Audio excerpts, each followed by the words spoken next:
Good evening, passengers. Seems to be smooth sailing out of the ice into the weekend for the Northeast Classic up in Loudon. And as always, please observe the no smoking signs. What are you, fucking stupid? Huh? Well done, Rems. Thank Job you. by you. First try, folks. Yeah, That was First try. nice. it's impressive. When she was practicing, I was walking by without my headset. You don't realize how soft she speaks into the mic. You can barely hear her when you walk by her. It's so soft. Bro, you should go try to get a job doing that. Yeah, Maybe. Just be an that was legit. You should be an ASMR voiceover artist. That would be fun. Everyone likes my little bit of spice, you know? True story. Yeah, So funny. If you haven't learned, Dylan, Sid has a soundbite, a soundboard clip for anything and everything. I have a good applicable. time over here. A good time. What'd you say, Bonssa? I get that a lot. Bonssa. Yeah, get it right. Yeah. Get it right, Tom. Yeah, my bad. James. Right. Somebody always has to say James right after. That might be the first time I've ever said your actual name. Ever. You've always been Diego to me. You remind me of that TV show, Go Diego Go. It's an Oh, old geez, kid that's show. pretty freaking original. I mean, Oh, it's not the first time Come you on, heard that? Bonssa.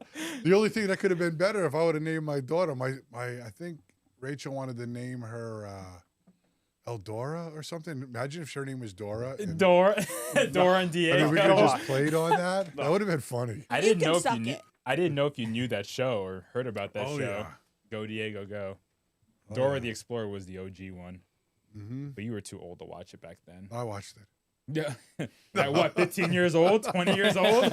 I was forced because Emma was growing up, so I had to watch a lot of Mickey Mouse Clubhouse, and True. I used to watch it every morning. They do these little dances.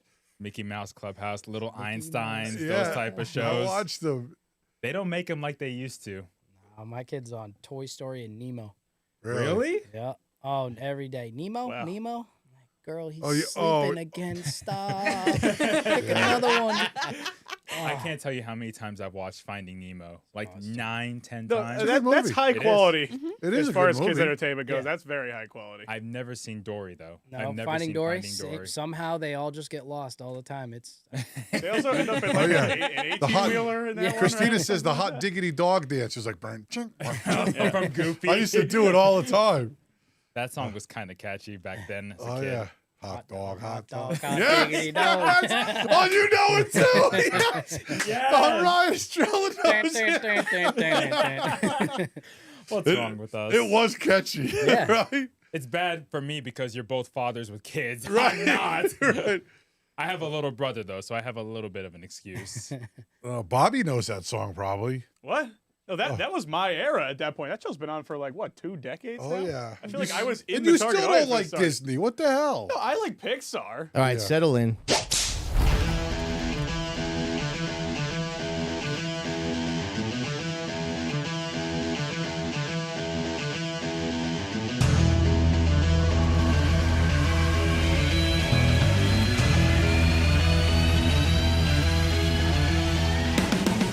What's up, everybody? Welcome back to the Man Cave for the next edition of the Sid's View podcast. After a weekend where we're finally at a racetrack, watching some racing, had a good time. My man Diego's here. What's up, buddy? Oh yeah, it felt good, man, to finally smell the fumes of race fuel. Looking forward to talking about it tonight. All right, the Reminator here. She's on the controls, ready to roll. Am I going to be the one doing I this? was going to have Kyle Ricky do it, but apparently there's a conflict of interest with the MRN, so he's out. Yo, yo, yo! It's a beautiful Tuesday. I'm here with my boys. Let's do this. All right, down in the bullpen, you know his name. Your man Bob back in the house, Sid. The sun is out, and so is the floral. It's finally made an appearance out of the closet for 2026. Yeah, well played by you. Over there on the news desk, you know his name. Bones was in the house. Where's my super suit? Another big race, Copsic in a familiar place. McKennedy sets the Monaco modified pace, and race of the year, the Sunoco mods make their case. All right, we'll get back to you very shortly there, my friend. And listen, we had a let's do things the right way, Diego. Wow, words are going to be tough for me Oh, tonight. yeah. Yes. Well, I do sit next to Remy. So, Yep. if you want to join the party, get in that live chat, $4.99 a month. Go to youtube.com/SidsView/join. Get yourself a podcast membership. You get bonus content on Thursdays as well. And this Thursday, you just might see some content with our main man, Dylan Estrella's in the house. What's up, buddy? How are you? Appreciate you guys having me. Yeah, thanks for coming down. It's quite a hike for these guys up there that race at Seekonk, but he did not get deterred by the commute. Glad to have him aboard. We'll be doing some Seekonk Championship picks later in the show, so it was important that we had somebody who's basically going to tell us how bad our picks might be. And wouldn't you know, Diego, because we have some local results, it's time to get a recurring segment of the podcast back. We get a new sponsor Hell yeah. this year for the results ticker. Let's get after it.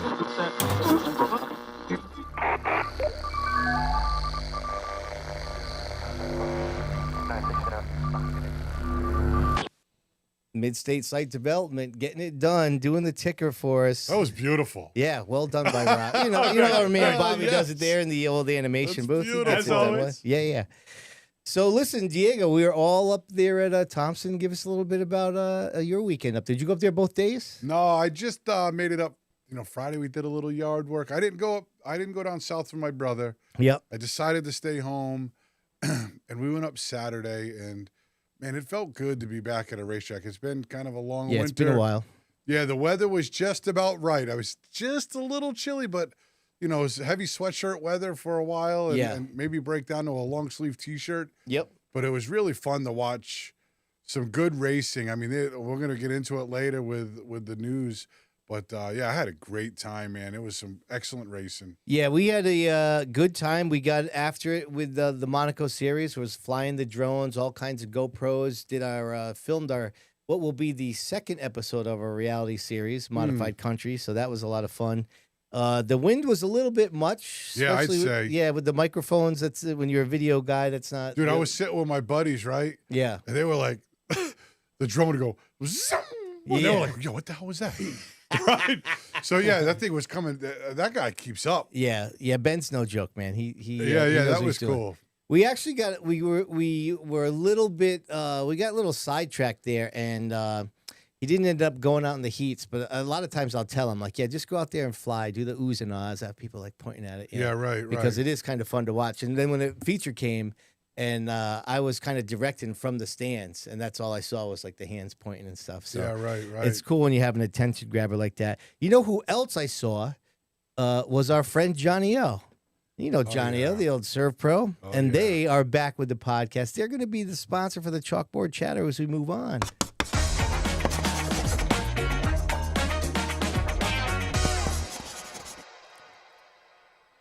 So our man, now, everybody saw the reel. We put the reel out, so there's be no confusion when I say our man Bobby's down there in the bullpen to let us know that if you were up at Thompson, you saw our man Rocco doing Rocco things. Oh, yeah. Yeah.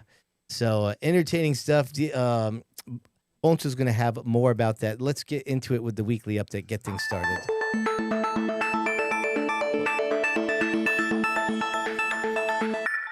Sponsored by Dale Hedquist Motorsports, and we begin with Icebreaker Saturday at the Thompson Speedway Motorsports Park in the Monaco Modified Tri-Track Series, where John McKennedy, after going winless last year, wasted no time finding victory lane this time around, taking the win in the season opener. McKennedy's last two Monaco Modified victories have come at Thompson. Yeah, good to see him bounce back. I mean, he got the championship, winless season, and our man Bobby interviewed him afterwards, right? He was not too thrilled about it being reminded about the winless season, right? No, he had some choice words for us. I couldn't tell if he was joking or not with his demeanor. It's a little unclear at times. But, I think he was. Yeah. Overall, Dude, listen. you got to be happy about it. Come on, you got to be. I was sitting with like 5 friends, and so like the fat boy that I am, I said, "Oh, I got to go try some of that Bogey's ice cream." Mm-hmm. Did you see it? I did. Oh, so I said, I got to go get me some. So, like an idiot, I went and hid around the corner so those guys wouldn't bust my balls too bad, right? Like a fat guy would do, go and hide and eat your I met a sweets. couple older guys. They started chatting racing. Like, aren't you on the podcast? I'm like, yeah. They started chatting. So I go back up, and they're like, "Hey, you want to get in? This is a little friendly bet, $20." you're the last one. I said, oh, can I take McKennedy? And they're like, yeah. So then he's winning, and they're like, you cheated. I'm like, I got the last pick, bro. I was hiding out eating ice cream. You guys made all these picks. Yeah. So thank you, John McKennedy, if you're watching. I am $100 richer today. Nice. You know? It's not rocket science to assume that he's going to have a fighting chance there. I mean, it's not like he ran bad at the Thompson races there last year. Yeah. Listen, he ran fantastic. Yeah. Dude, Mike MC3 Yeah. gave him a hell of a run. Yep. Mm-hmm. Boy, Christopher was on his game this weekend. It was nice to see the 00 back, too. Oh, That's the car that got plowed yeah. there at that Speedbowl last year. Yeah, that's the first time they've run it apparently since that race, which I surely Mm-hmm. thought I had seen the 001 once since then. But No, that was the return. That knocked him Almost out a for the year. Yeah, season. but those guys, I think Jimmy Page and all those guys, they're not idiots. You know, No. they're not bringing something back unless it's top notch. Right.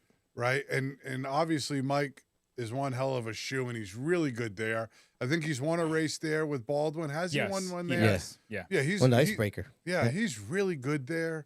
So, I mean, I didn't expect anything less, and he almost got that one. Mm-hmm. Almost. Really, really close to pulling one off, probably with the second best car. Yeah. And still almost won it. Well, we had fun out there. We had tons of cameras, and our extended highlights package is out there on the Monaco Series YouTube channel. So check it out. But Rem's got some clips there for us. Yep, we have a clip of the restart from it, so here we go. Pace car is off. They work their way out of turn 4. Green flag is in the air. Ronnie Williams is able to recapture the lead. Right behind him on the back bumper is John Catalano McKennedy, in the, and they're now yeah. battling with Trevor Catalano. Petty cash By car. He was virtue of battling that hard, quick too, pit for a stop, while. He Yeah. got up into the 3rd spot on the restart, and now he's battling for the lead on the inside of Ronnie Williams. They come off the turn. They are all bottled up, but the brand new leader emerges. It is Trevor Catalano. Wow. Nice crossover. That's a nice move by Ronnie. Williams. Nice. Goes way up the hill. 3 wide. They come off turn 2. Yeah, that was very close as Williams really had to fight to keep that thing off the wall. They're coming to the cross Look at lines that. this time. I love the Here's rear bumper Catalano cam. with another Dylan, what do you think of that? Look at that. Eat your heart out, pal. Push from Mike Christopher Oh, Jr. big who just go-karts. helped him rocket back into the lead. Michael Christopher Jr. is flying. He has moved up to 2nd. Trevor Catalano is still there. The And drone there's really big shows car. you how much Of you guys course, bang right wheels when you're out there, it for is sure. McKennedy, and now all of a sudden Emmerling is there. And out of nowhere comes Jake Johnson. Johnson in the number 15 car. right, that's good. Tap of the Jake Johnson actually was kind of quiet for most Dude, of the race. I'm going to say, I think Jake, I think a lot of Jake. I think I expected more out of him because he's really good at Thompson. Yeah. And listen, I would have loved to finish where he finished and ran as well as he did. Yeah. But I expect Jake Johnson, when he shows up at this point in the game, to be in the top 3 Yeah. all the time Right. Seriously. because they're that good. Yep. So they were off just a little bit this past Saturday, but Just a that tad. field is stout, man. Yeah, it was a really strong field. I mean, that field is so strong. Like somebody, like I said, geez, I would love, and this is not for you guys to joke around about, all right? So keep your lips quiet. I mean, we can't but I would promise that. What love are you talking about? to go to have one of those cars, but to be successful and to even qualify is so hard in that division. No, and another car I saw that, I mean, forgive me if we're jumping the script here, but that 85, I mean, that's a new combo, and he Dude, I was right couldn't up there in the believe front. it. I Yeah. thought he was about to win it at one point. I couldn't believe how Brand well new they combination. ran. Yep. They had a fantastic pit stop, and Trevor gave it all he had on that restart. He did all he Listen, could. he's one of the up and comers, though. Yeah. I don't, he had a tough day Sunday. He did. But he's a threat to win it. You don't know what you're going to get from him yet, but he's a threat to win at every Yeah, race. He can show up and Right. win. I Well- personally was shocked. Like, I knew they would run pretty good. I mean, the 85 is a strong Yeah. car, but for them to be in contention for the win in the back half of that race off the bat was a true surprise to me at that point. Well, mind you, the day that 85 team had was a nightmare to start because they had all types of car issues. Really? They did not get a lap of practice in. Their first lap was the scuff, and they scuffed P2. Wow. Anytime I walked by their pit, it was just an absolute hustle. People, Wasn't it? Yeah. I drove by, they were like, rah, rah. I'm like, oh my God. There man. was some like starter or the ignition. There was some issue there, and they just couldn't figure it out. And they had no practice time, and we're still up there battling for the lead. Yeah, Matt and I walked by there because we were doing, the little mini questions for the reels there, and we were like, maybe we don't talk to him right now. There was some kind of commotion going on over there. I wasn't quite sure what the problem was, but I'm glad they turned around. You know who else ran really good for a long time was George Bissett. Yeah. I think they're legit. Like George Bissett shows up everywhere now, 100%, and really quick, and he's come a long way. And he ran in the top 3 for the good portion of the first half of the race. Started well too. I think he started fourth, third or fourth. Third or fourth. And I think he got dumped at the end, which is super unfortunate. But I think those guys have some solid runs ahead of them because that's a great field. I keep saying it, but man. And Eric Byrne was lightning fast in the first half of that race. Yeah. He was up there in the top 3, but a bad pit stop set him back. He was really fast. I mean, I know we're going to get into this later. I want to talk more about it, but that's one of the pieces to the puzzles now that you have to be good at. No, especially when they go to Thompson and Stafford, you got it. If you're not good at that piece of the puzzle, boy, you better not pit. Right. Right. Or you better pit off sequence so that you can make up for whatever you're lacking in that area. Yeah. All right, let's move on. We got Sunoco Modifieds Day 1, and it was a classic. Keith Rocco took home the win after a scintillating battle with Todd Owen. The two veterans passed each other for the lead unofficially 14 times in the first 21 laps. Dude, that's crazy. Yeah. Scintillating. What do you say, Reminator? Scintillating. I do have the clips of the amazing battle. They are nose to tail, the top 4 as they come out of turn 4. Here's Owen again breaking out of line. Going to go to the inside of Keith Rocco as once again trying to take the lead away, and he does that time. Look at this run. That time he's got a little bit of breathing room, but Dude, Rocco Keith is not so only good closes here. it up, he drives down underneath trying to take the spot away. Again, Pardon they're me. rubbing on Right? each other through 3 and 4. See that, Down here Dylan? to That's the the rubbing we're stripe, and talking that about, time right? will be Owen by a bumper again. But these guys are professionals in this thing. Look at them bang. And they did this all last year, too. I mean, these were the guys right here, and Pulio as well, they've got I with believe. This 10 was the show. laps to go. Danny Cates is right there in third. Pulio a little bit off of Little them. bump. Trying to hang on. You saw Rocco and Owen make contact again right there. Here comes Cates. He just regained them. Trying to play the devil's advocate to the inside of Todd Owen. Yeah, he's trying to be the spoiler going to the inside. Owen now. Yeah, it's right nice to see behind Cates Rocco, dicing it up in there. He's in a battle yeah. with Cates, and Pulio's Julio's probably like, I'll just hang back here for a second. You guys figure that out. Down underneath Keith Rocco. Kyle Look Steers at up. this. Oh, my God. For the lead as Owen and Cates made a little bit of contact there, both going for the same real estate. Cates Couldn't is chop not him giving there. up, and look at how well he's able to wrap the bottom on entry. The exit is going to be his problem as that momentum gives Owen back the spot. Cates throws it in hard again down into 3 and 4. Look at how this far he racing sends in it. the Sunoco Modifieds. You know, whenever you hear the announcer, like you heard there Yeah. with Kyle, like when they're so excited about what they're watching, Oh, yeah. you know that you're watching. That's a good race. Dude, that's how we felt in the stands. Oh, yeah. My buddies were like slapping me in the arm Yeah, and stuff. They're like, yo, look at this. Right. That was fantastic. I thought it was a great race. You know, I said to Todd Owen a little bit later in the night, I said, oh, man, you should have just pushed Keith to get away Yeah. by like 6 Yeah. because they messed around so much, and invited Pulio and Cates in. Yep. And it kind of screwed up. But that's part of racing. The thing, though, is that I've seen it multiple times where the second place driver waits, but then when they want to go, their car falls off. Yeah. And then they lose time. So in hindsight, you're like, oh, I should have gone 5 laps ago when I had the car. But now I don't have the car anymore, and I'm going to lose ground. Yep. I mean, we had this conversation really early last year about how many cars you actually need, like at minimum, to have a good race. And this was kind of one of the divisions that we were pointing to multiple times to prove us wrong. And I really thought it was a little bit of a lightning in a bottle. Like, they're not surely going to replicate this for the new year. I could tell you this. I'm happy that they're doing it again. I thought that division was the best it looked since it started. Yep. Yeah. They needed that race. Yeah. Right? There was plenty of cars there, which they needed. I think more will come.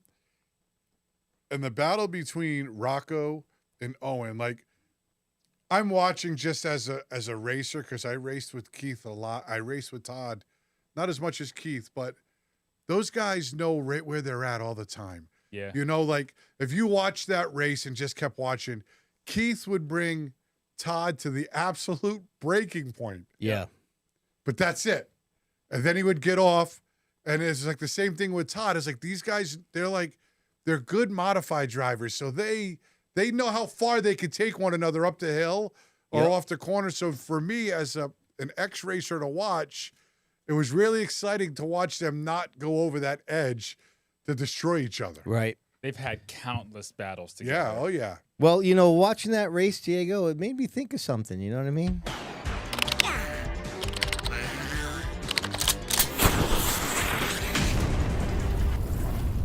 Oh, yeah. It's time for the Mid-State Site Development Live Chat Poll. And here it is for tonight, folks.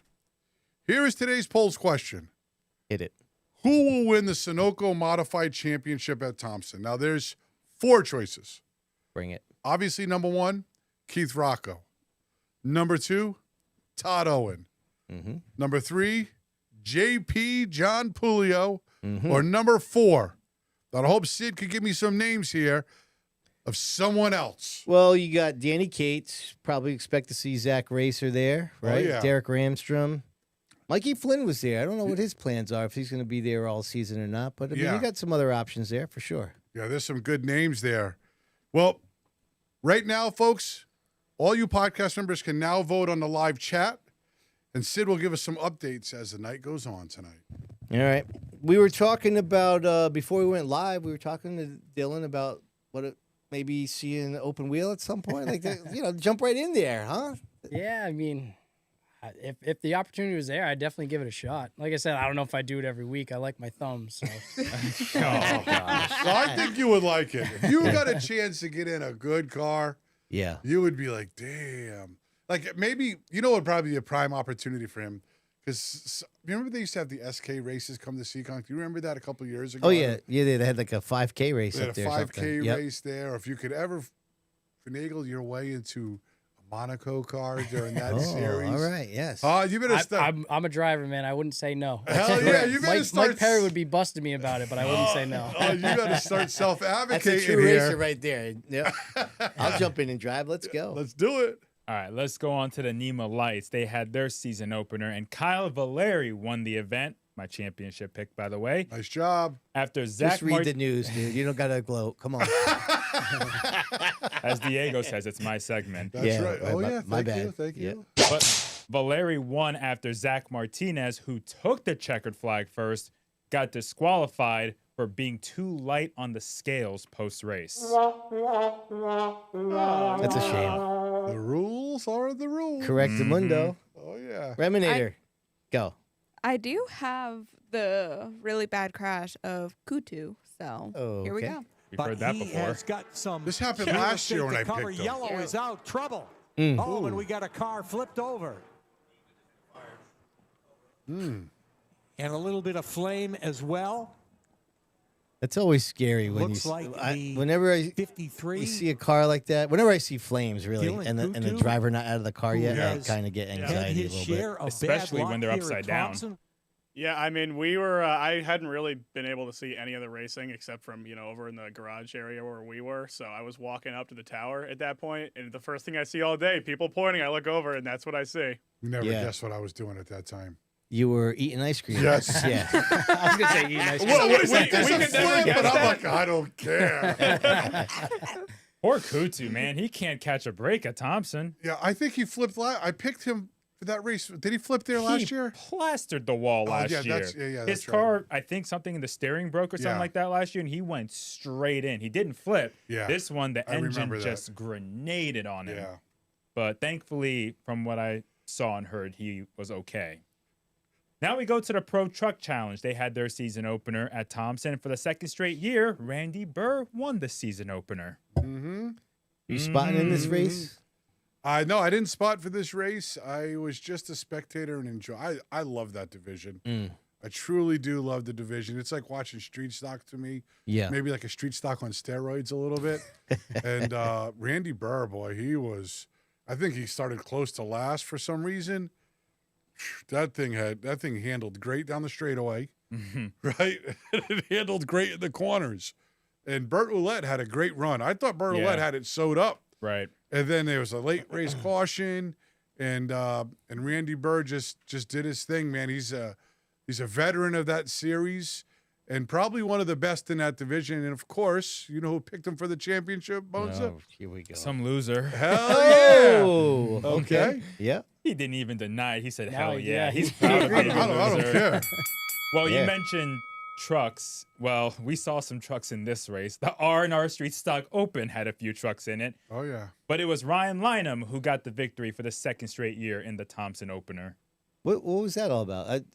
Well, he was telling me about that. Bonsa was telling me that. Bonza was telling you. And I thought about the American Challenge Series back in the day at the Speedbowl when they let the yeah. Riverside trucks. I remember that. Yeah. I forgot all about When that. Riverside Park closed, Closed. they had a truck division, and they let those cars come to the Speedbowl and race in the late models, and they called it the American Challenge Series for a couple of years. Yeah. There was only like a couple of them. It was kind of weird. It was a little weird. Yeah, and they weren't really that competitive, and then they were gone after a year. Yeah, or two. yeah. I'm not sure why the two trucks ran them, but they were 602, pretty much street stock chassis, and they Right. were Yeah. giving it a shot. But I don't know if you guys got a chance to spectate that race at all, but some of those cars are just absolutely ridiculous. It was messy, right? That race Well, was no, pretty I mean, messy. like, Well, they had to go to single file restarts Yeah, if I you want to heard. know if that was messy or not. freaking Jimmy Renfrew.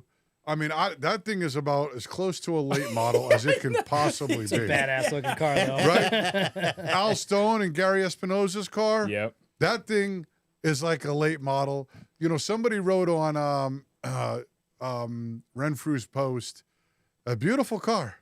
But if that's what we're looking forward to in street stock racing, we have a big problem. Yeah. Because I think that thing's like a Hamke street stock. It looks like a super late model. No, And it drives like basically one. is. It's not street. That's like Frankensteinian right there. It's not even a street stock at that And- point. I mean, what? Yeah, I mean, listen, I don't think Lynham could beat him.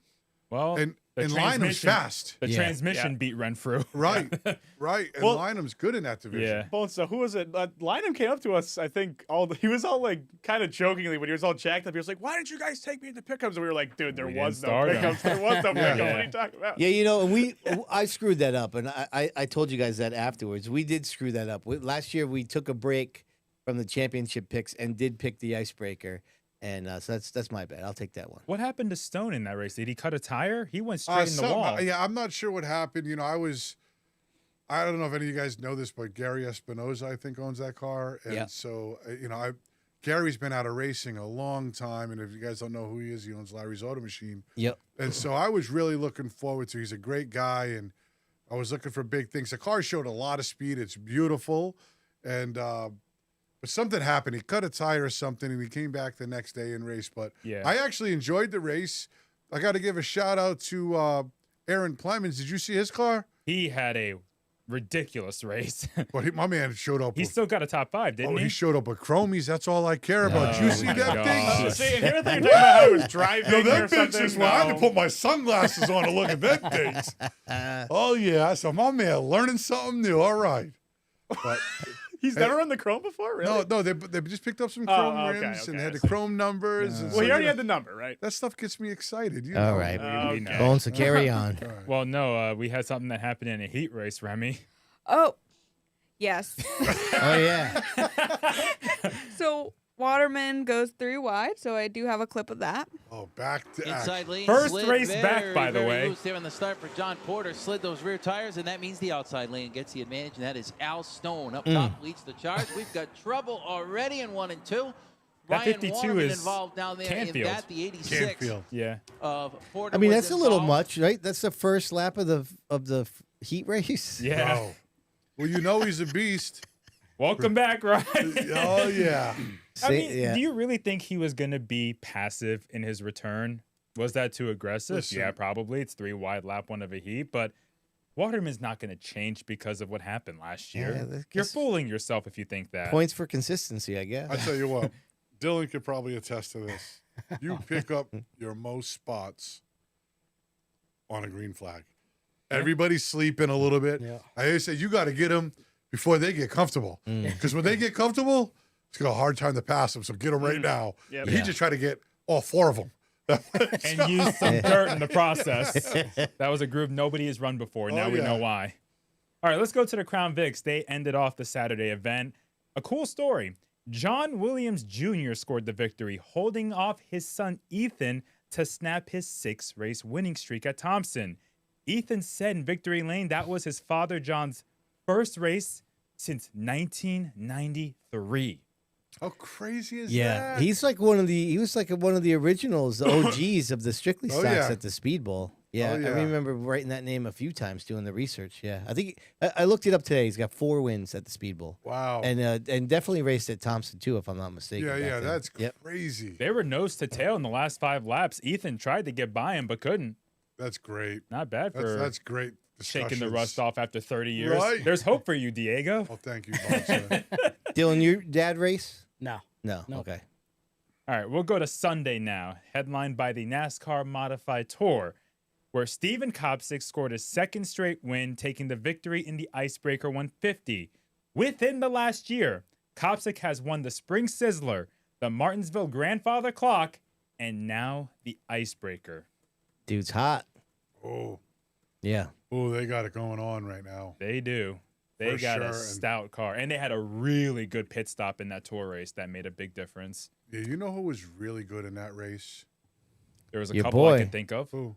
Well, MC3 was pretty fast there at the end. Ooh, he was coming. He was bringing the heat. He was real fast. You know who he was needed really... like 10 laps, 10 more. Yeah, he ran out of time. If there was a caution late in the race, I wonder if he had a chance to win. But you know who else was really good in the first half? I know. Swanson. Swanson was unbelievably good. He was a rocket. He was about to have a Cinderella story. Yeah. Until the pit stop. Yep. Mm-hmm. And that's why I say, you know, it's and I don't even want to, because those guys work real hard, you know, and some of these seasoned teams, you look at them, man. So I started watching Pit Road down there. Those guys, they're like legit, a lot of them. And some of these teams that aren't as big as these other teams, the odds are stacked against them when with these pit stop deals. And it bit Swanee in the butt a little bit on Sunday because he had, man, what a great run he put forth. Well, if I can interject here real quick, because I think we need to give our man Bonssa here some love, because he had his first gig as the pit reporter for the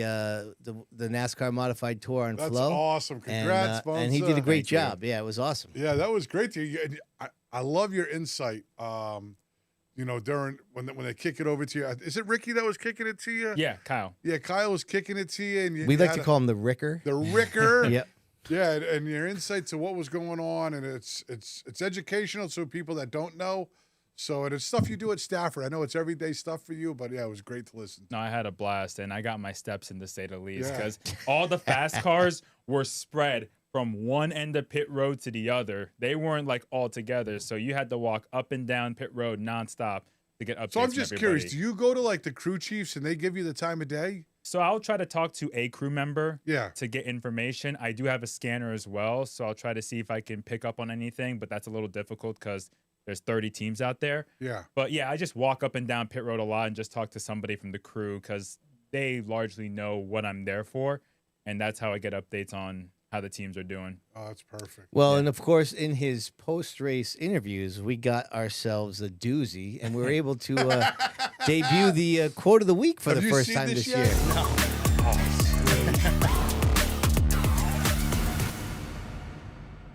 So big thanks to our buddy Ernie there, Preferred Fabrication. You know, I sent him a message. I said, hey, we need a sponsor for quote of the week because we got a doozy, and he knew exactly what I was talking about. So Ram, show the clip. After the tough start in New Smyrna, how important is it for you guys to get going and rebounding the way you've had? I know it's not a win, but back-to-back second-place finishes in the big picture is huge. Yeah, I guess. Second sucks. That's Ron Silk. It's a great quote, and it's just a perfect amount of like Ronnie Silk in the delivery to it. Do you think he was really pissed? He looked pissed off. He looked pissed. He looked about as pissed as you'll see Rod Silk generally. Right. He had a really good car during that race. Just he said in the interview beforehand that everybody was so close that it was just really tough to gain significant ground to try and make a move, especially at Thompson. It's so hard to pass at Thompson. Oh yeah, they had a good field too. They did. Yeah. They had a really stout field. Both really modified series had a really good field. Now we go to the Sunoco Modifieds again. where, again, Keith Rocco, who got penalized during this race, made his way through the field to win again, sweeping the division for the weekend. It's Rocco's third straight victory dating back to last year's World Series 50-lapper. I mean, what else can you say with this guy? Hence the chalkboard yeah, chatter. Seriously. Yeah. I mean, like, I'm going to be honest. I didn't think he had the best car on Saturday. Yeah. I didn't watch Sunday, but he keeps winning. So, Bonssa and I were looking at some stats, right? I think it's 85 at Stafford. 85, I believe, is the number. Yeah, roughly. We got career wins. God, the dude is nasty. Pretty there. sure it's 76 at Thompson, and obviously he's got 157 at the Speedbowl. But I mean, he keeps racing. He could have 100 wins at all 3 Connecticut tracks. How ridiculous is that? That's crazy to me. Seriously, like dude. I mean, like 100 wins at one track is crazy, Oh, right? yeah. It's Rick Martin. Is there anybody else other than Rick Martin? Darling did it. Darling's got over 100 think too. so. Yeah. But you're like cleanly in generational talent at that Right, point for the right. track. I mean, doing it at all 3. And I know you guys, you hear me say his name all the time, but to me, you know, when I'm long gone, and hopefully racing still running strong, you're gonna look back at this time and be like, damn, that boy Keith Rocco won himself a hell of a lot of races, and he's gonna go down in the record books. And he, like you said, Sid, he's still doing it. Yeah. Even at Stafford. I mean, I think you picked him or somebody picked him to win the championship. At Stafford and Tom. Actually, me and Plemons picked him to win all 3 track titles. That's what I'm saying. Yeah. I mean, like, he's still getting it done. Like, and this is 15, 20 years later. Yeah. Like, you're looking at like a mini TC in the making. Well, how old is Keith? He's barely 40 or at least 41. He's 40. Right. He's 41. He's still got some years left. When's he stopping? I don't know. When's he stopping? Not anytime soon. Right. Yeah, he'll go till 50 at least. Come on. 50, yeah. I mean, I think he At goes least. past that. Right. Well, how many wins did he have last year across the 3 tracks? 11? Something Yeah. around there? Something like It's that. amazing. Mm-hmm. Damn, and I'm just trying to get 1 this year. Can I get 1? Dylan, you said You have to earlier start a race, bro. you had an 8-win season. Is that the Yeah. most wins you had in a year? Late models, yeah. Yeah. And I mean, that's a great season. That's a great season. You're Yeah, right. No, yeah, that was crazy. Yeah. Like, every win's like, damn, I can't believe I just won again. Yeah. Yeah, you know, like, oh my God, I won again. Right. Especially in a tough division. Yeah, oh, yeah. Well, you're talking about late models winning 8 times. We're going to go to the late models at Thompson. Matt right. Lewinsky-Lowe took down the win in the season opener. And they had a good amount of cars for that. 15 cars or 16 cars in that race. It was a good field. I heard he was real quick. Yeah. He was They said fast. He was out by like a straightaway or something at one point. It was pretty much him, and then Jake Johnson and Rowdy Burns were a decent bit back. Yeah. That's unbelievable, man. I mean, like, that, you know, he went through a fire a couple years ago where he lost all his stuff. I don't know if you guys remember. Yeah. Oh, that. yeah. He's had a nice rebound. Yeah, he's had a hell of a rebound. He's come back, and, you know, it's just what he does. And Thompson's a great place for him. They've been there for a long time. They keep coming back, and that's got to be a big win on his list. You know, the icebreaker with Jake Johnson, who was almost dominant last year in that 91 car. Oh, he was dominant, yeah. Yeah, and So I wasn't able to watch this race, but I am looking at the rundown here. Some interesting names. First of all, Rick Gentis. I know. The legend. I seen that. 7th. And then Eddie Gamarlo. Eddie Gamarlo was there. Adam Petty's finished 12th. Haidar. Haidar was in there, of course. We expected that, though. Yep. Yeah. And Jason then Williams? Jason Williams, right. Charlie Bailey's back. Yeah. Yes. So He wrecked out, I think. 16 cars total. So, and that's good. Hopefully, you know, they had 16 late models, 16 lights. They had around that amount for all their divisions. I think with the icebreaker, it's usually a little inflated and then it dips off a little bit, especially when you get into these midweek shows, but hopefully it won't dip too much. Mm-hmm. Yeah. Well, you mentioned SK Lights. We saw a first-time Thompson winner in the SK Light Modifieds. Kevin Davis took the lead late in the race and didn't look back. He took down his first career Thompson victory. Oh, you want to talk about people that you picked for the championship, huh? Mm-hmm. I'm on the board. Me too. Oh, that was because you copied my pick. Oh! I mean, but why wouldn't you? Because you're terrible, Adam. I know. I love sucking at the pick'ems. Good. No, you don't. That's good because you should be in love with yourself again this year. That's big for Kevin, though. No, That's he's won at 2 tracks now already. Bro, I said this when I picked him when we were going through the championship pick'ems. I wouldn't be surprised at all. The Chassis Pro SK lights are always really quick. Yeah. And that boy can wheel. When I first seen him at Waterford, the opener last year, I'm like, that car is really nice. Who the hell is that? And he's like high side, 2-3 wide sometimes, and not getting out of the throttle. I'm like, oh, that whoever He's young that is too, right? 17 maybe? 16, 17? What, his age? Yeah. He's got to be around there. He's a young dude. I've watched him race since the Wild Thing Karts back in 2021. Yeah. He's been aggressive. He's fast. exciting to watch. Yeah. I seen him at the Speedbowl banquet. He was there with his parents. I don't know them. And I just stopped off to see Flannery and Todd and just say hi. And he was sitting there, and I said, oh, this kid's watch out for this guy. This kid's one to keep your eye out. You know, when you see good young talent, and there's nothing like watching somebody, probably like when you were coming up, somebody that's just not scared, doesn't care what your name is. Yeah. He's coming to win.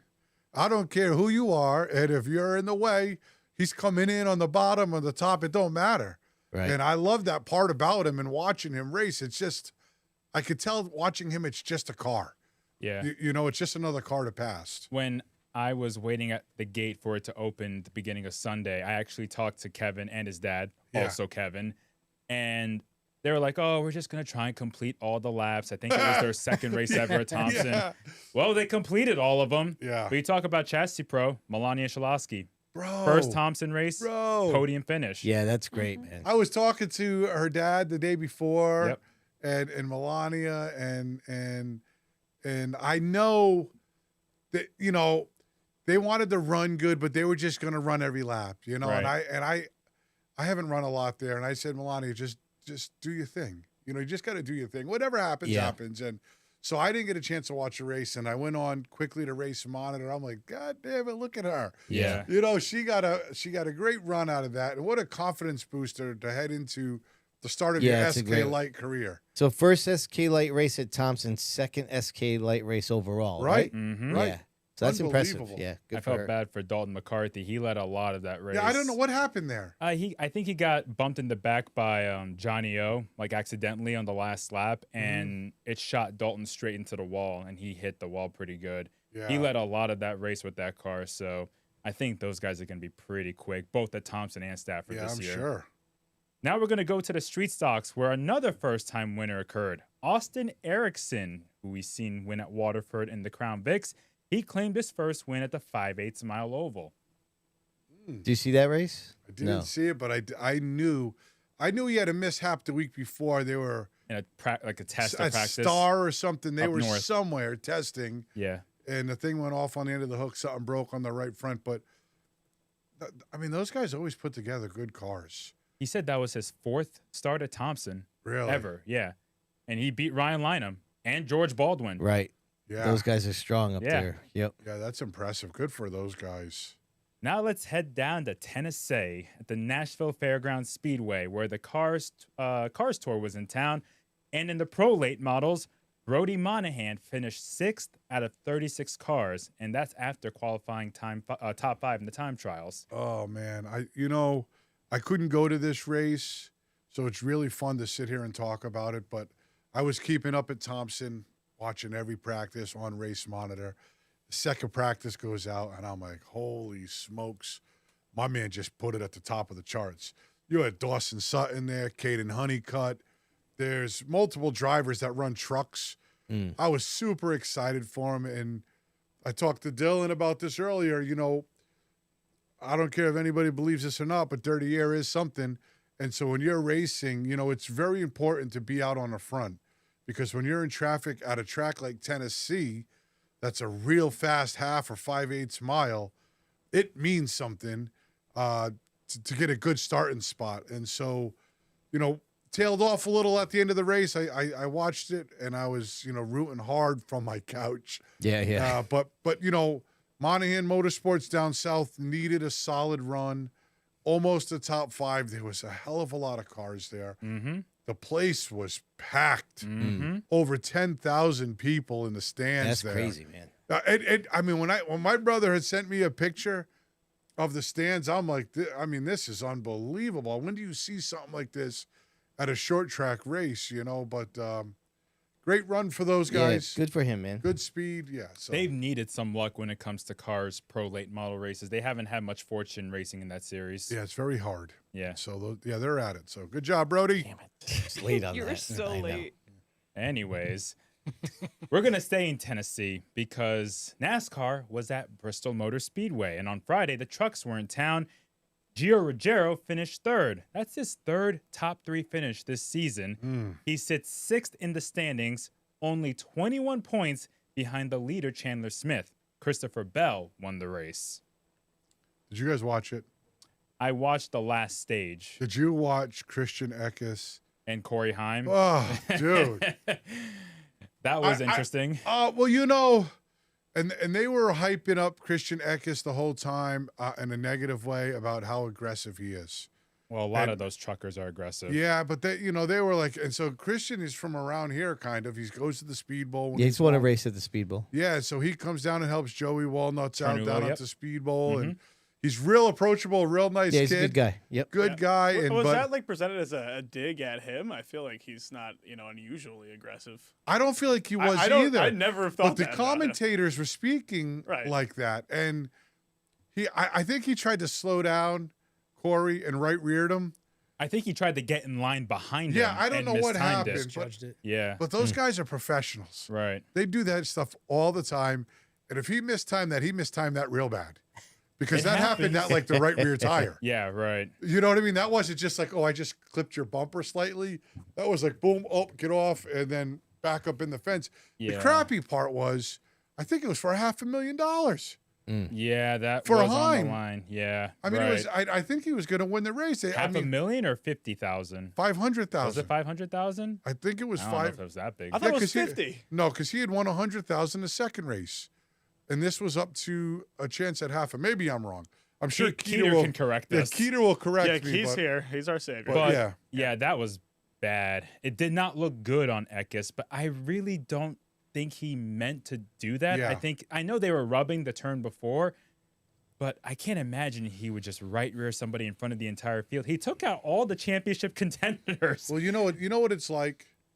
It's like, you run really good or you do something good, and then you do one bonehead move. And that sticks with you. That's what happens. Mm-hmm. Right? And that was kind of a bonehead move, even though it may not have been on purpose, but it sure didn't look good Right. on TV. And of all people, because everybody loves Haim, and he was going for $500,000, it looked even worse. Right.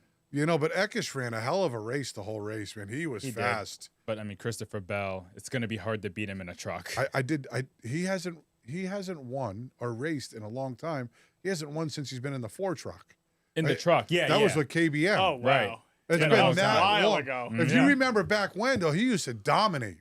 Oh, I yeah. remember. I Oh, watched him dude. flip that thing at Daytona several So times. I go on to That was FanDuel, exciting. and I'm like, this dude's like 18-1. I mean, how do I not put any money on this guy? Mm-hmm.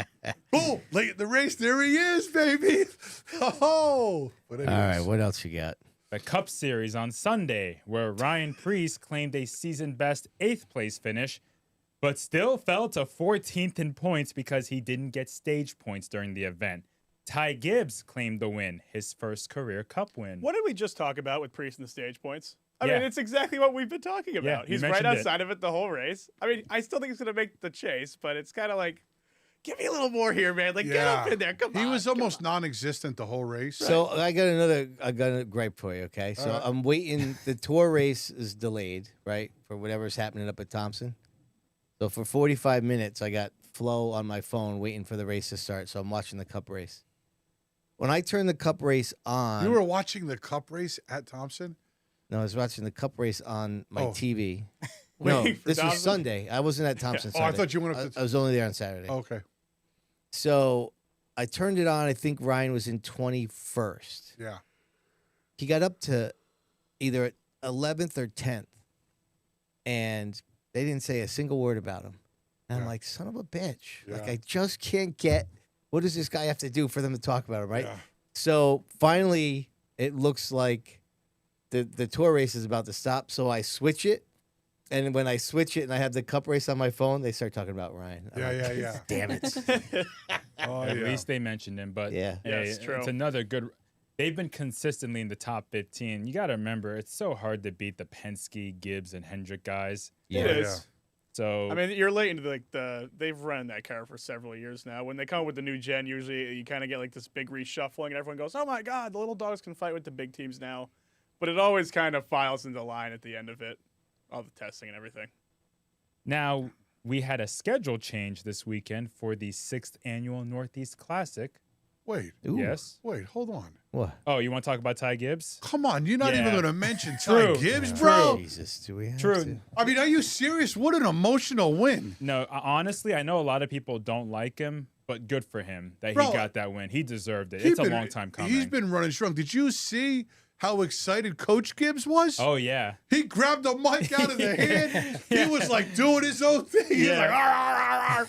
And then his mom got in the Diego, car. what? What the hell was that?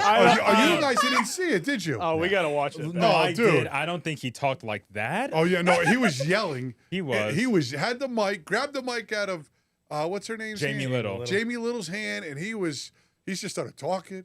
Then he started yelling, and then he was just amped. And then Gibbs' mom got in the car. Ty Gibbs' mom. Oh, that was a cool. I mean, that was a very heartwarming moment because that family's been through so much in the last several Bro, years. did you see Ty Gibbs get out of the car?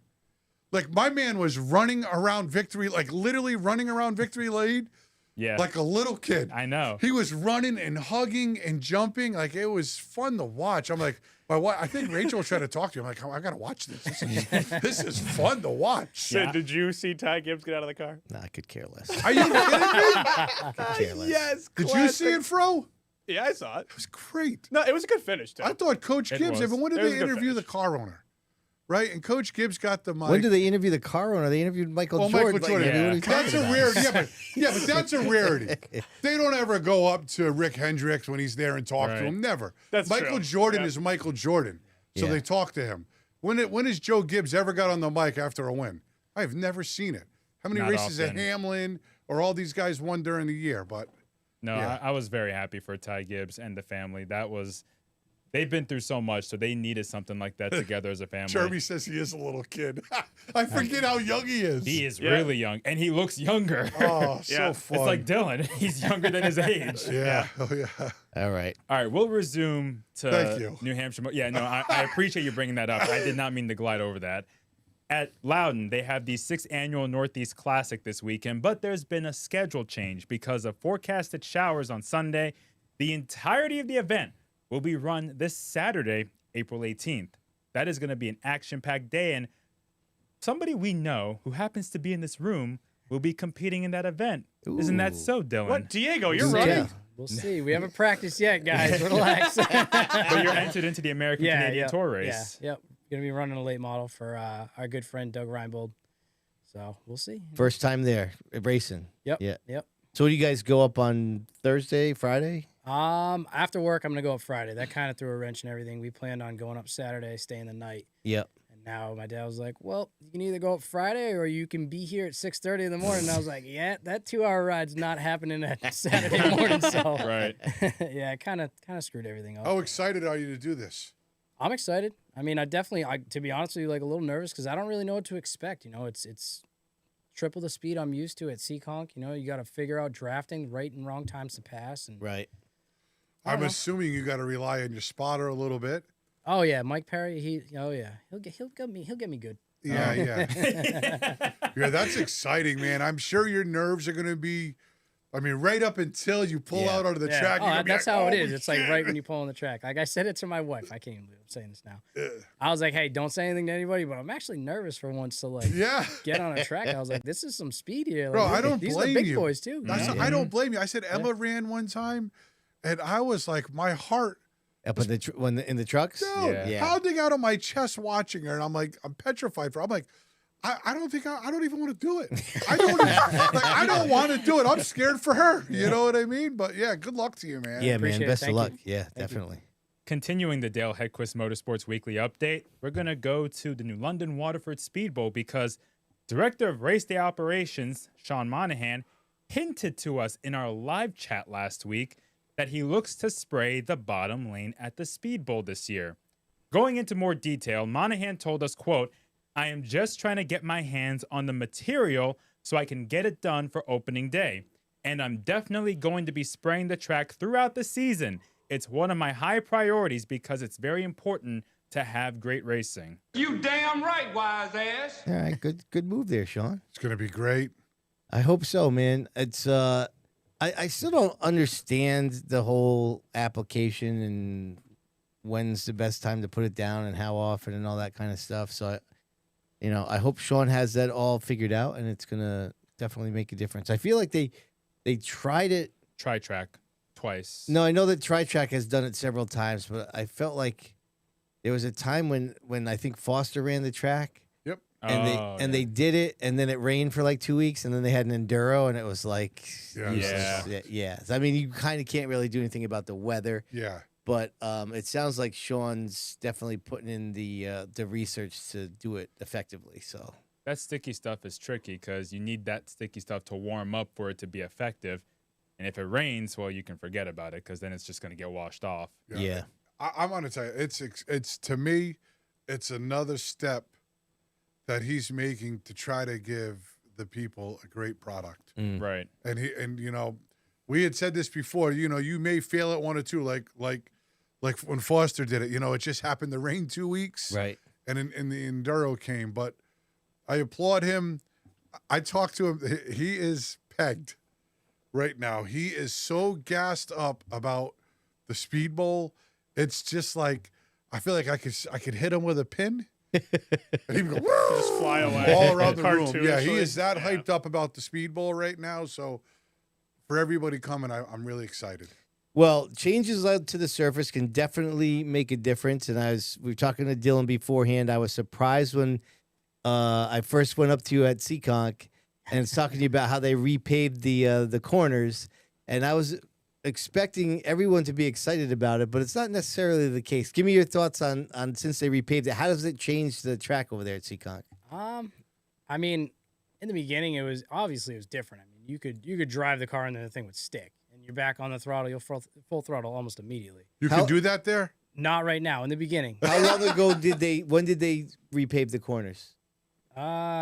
You're talking to do with the worst memory, probably 3 years ago. Okay, I was going to say within the last 5 years, so relatively recently, yeah. But it was crazy because you'd be full throttle in the new stuff, and then you'd hit that old stuff, and it was almost like you didn't let out for a second, but it'd get you all squiggly. So it took a long time to get accustomed to that. Like you almost wanted like all the wheel out of the car. You wanted the wheel straight, but at Seekonk, when do you do that? Yeah, you know what I mean? You're always turning left. Yep. So it took a while to get used to that, and then like the following year, it was just the outside just dominated the bottom. I mean, like we didn't have lane changes, stuff like that for leaders, so you knew if you were P1 and there's a couple laps to go, and the guy on the outside is pretty good, you're like, well, here we go. He's gonna walk by me at a 2, and 99% of the time they did. So real quick, is there lane changes there now? There is now. Yep. Yeah. Okay, so good. Towards the end of the year, we kind of started talking to like the flagmen and stuff like that, and for like, I think it's just the late models and pro stocks they do it for, because we have spotters. So they started allowing that, and it's kind of cool because now you can see like people adjust to it. You know what I mean? Like some guys are like, oh, I'll definitely take the outside, and for all you know, the guy behind you is probably better on the bottom. Right. But it seems like the last year, 1 and 2 is pretty much the same. The outside definitely dominates, and then 3 and 4 is kind of coming in to be about the same now. So I'm really interested because I didn't know this. That's bad on me, but I didn't know you guys. How long did you guys have? Did you guys use the choose all year? Last year we did. You did, and so do you think? Well, was that just the front row or the whole field? Just the front row. Just the front row. Just the leader. Yeah. Yeah, just the front row. Oh, okay, that makes sense. Yeah. I mean, like I was one of the ones that kind of pushed forward a lot, and I'm gonna be honest with you. I think I maybe picked the outside once. It was just one of those things. I just knew like, if I could at least beat the guy to 1 and 2 and stay with him to the middle, I'd be all right. In 3 and 4, I'd clear him. How would you feel if they did that through the whole field? Do you think that's too much to keep track of? Yeah, it would be a nightmare. I mean, other series do it though. You know, I mean, I think it would be like 5 more caution laps after that. Trying to you figure think so? everything out. Yeah.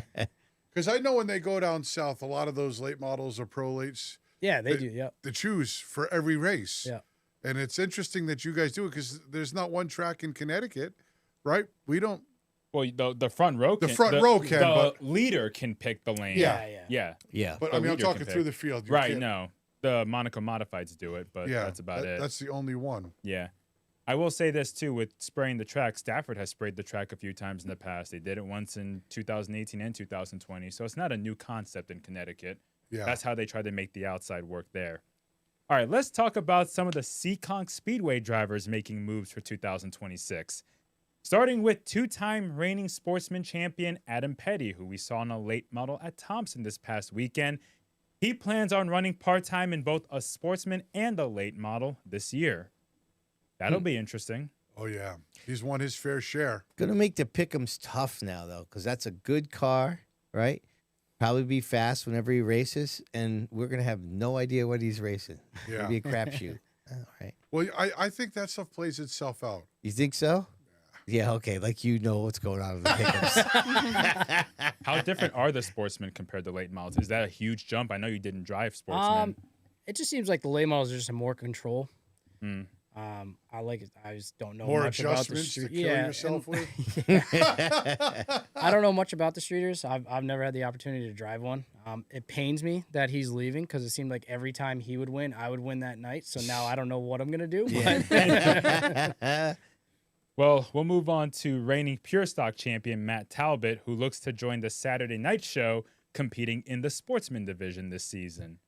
So, Do you see a good influx of Friday drivers at Seekonk that jump to Saturdays? Yeah, it seems like you get a pretty good amount. Yeah. As it should be. Yeah, 100%. Yep. I feel like that's a little broken at the Speedbowl. It is. Yeah. That's why I was asking, right? Yeah, that's a great question because I don't follow that enough too. And if they are, kudos to Seekonk for making that happen like that. Yeah, I because mean, you got like Little Ryan, Bottle Rocket, LaBelle, like those kids coming Yeah. out for the late models and stuff. I mean, for me, there's no way I was doing those jumps as a kid. My Right. dad would be like, "Yeah, right, man." Right, yeah, right. another driver from Friday nights moving up to Saturdays is 2024 Legend Car champion Richie Helger Jr., who will be competing in the Sport Trucks class this season. That's fun. Yeah, definitely, man. Listen, I became friends with his old man back when they were running bandos at the Speedbowl, and his old man was sick. And I used to talk to him just about every week. So being a big fan of him, and it's good that he can keep racing with his kids, and his dad can afford to just keep doing things with him, which is awesome. Can we just go back to the big jumps? Wasn't there somebody in the Pro Stocks last year that came from Bandoleros? Went straight from Bandoleros to Pro Gomes? Stocks? Was it Nah. Gomes? Gomes No. was late model. He ran both last year. He ran both late model and pro stock. And he went from Bandoleros straight to those two? I'm gonna be honest with you. I don't remember where he came from. I think bandos.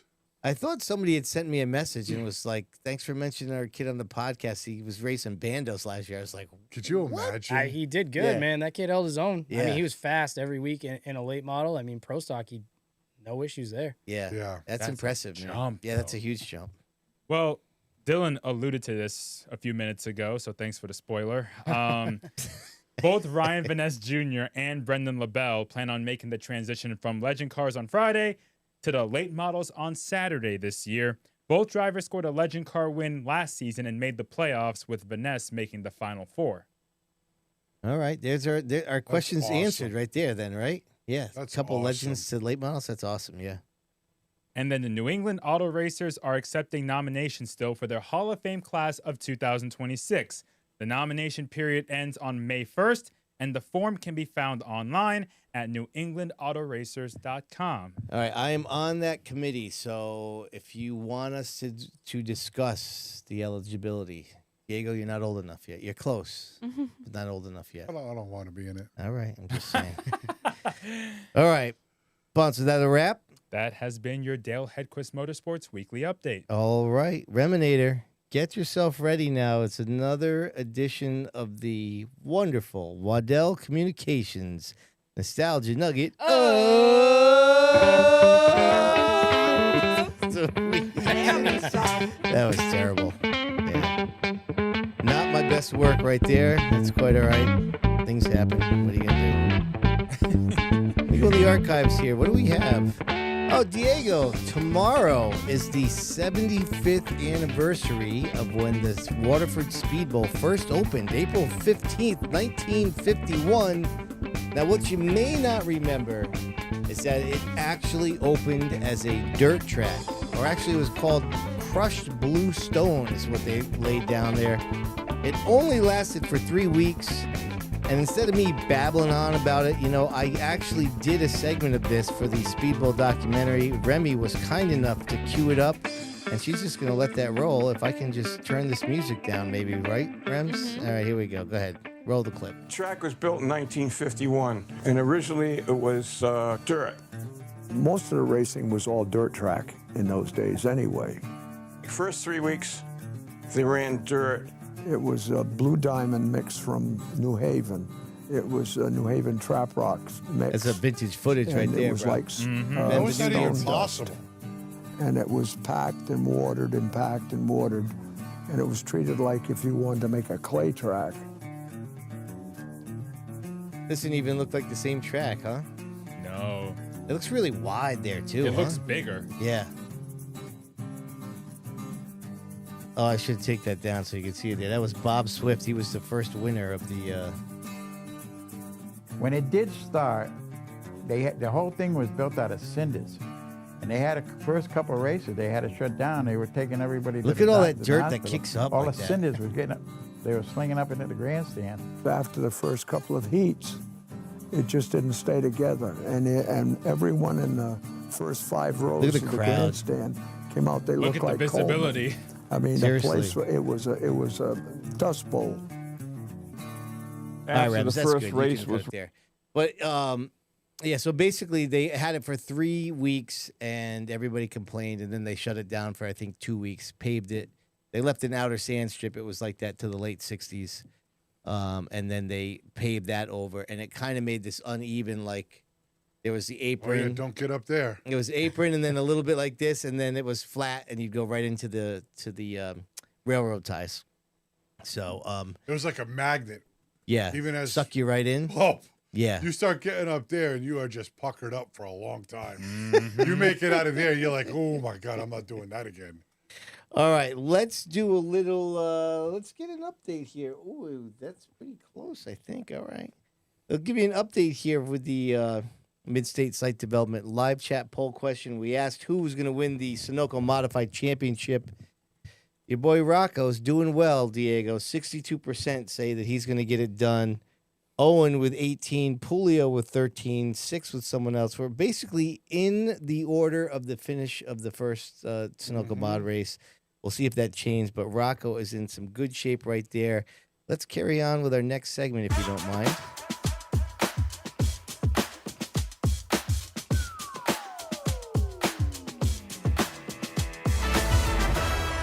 All right, Diego, big thanks to Driver Development Program, our man Johnny Morgillo, for sponsoring this segment. Now, our in-studio guest here, our man Dylan Estrella, he's a 4-time Seekonk champ. Woo! Most recently won the Pro Stocks Championship 2024. Back-to-back late model championships, 15 and 16. I got that right? Yep. But his first championship, the Sierra, which was what Seekonk Youth Racing Association, I believe. See, we did some research. The Sierra 750 Mini Cups way back in 2008. And wouldn't you know, Diego, went into the archives. Oh, no. Look at what we got there. Oh, look at our guy. Is that you? That's Jay Beebs. Woo! Now, what's the story? What's the story behind this? You keep mentioning Bieber. What's going on there?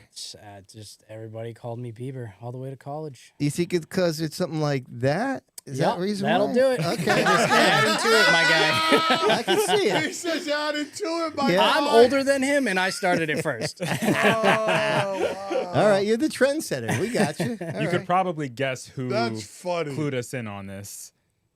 Who did it? Oh, come on. Who do you think? There's so many people. Mike? Oh, Mike. Come That's funny. All right, back again for another edition. You know, our man Timmy Jordan, he likes to bounce, right? He doesn't like to sponsor the same thing week after week. Oh, Diego. yeah. He likes to mix it up. So you know what? We got something new this week.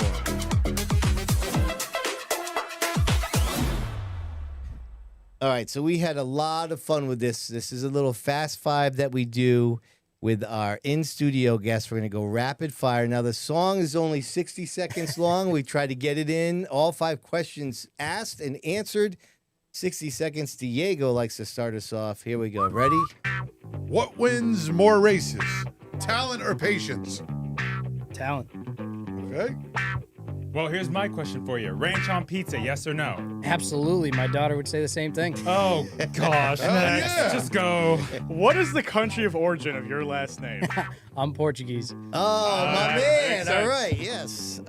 The go-to menu item at the Seekonk concession stands. Chicken fingers and fries. Oh, nicely done.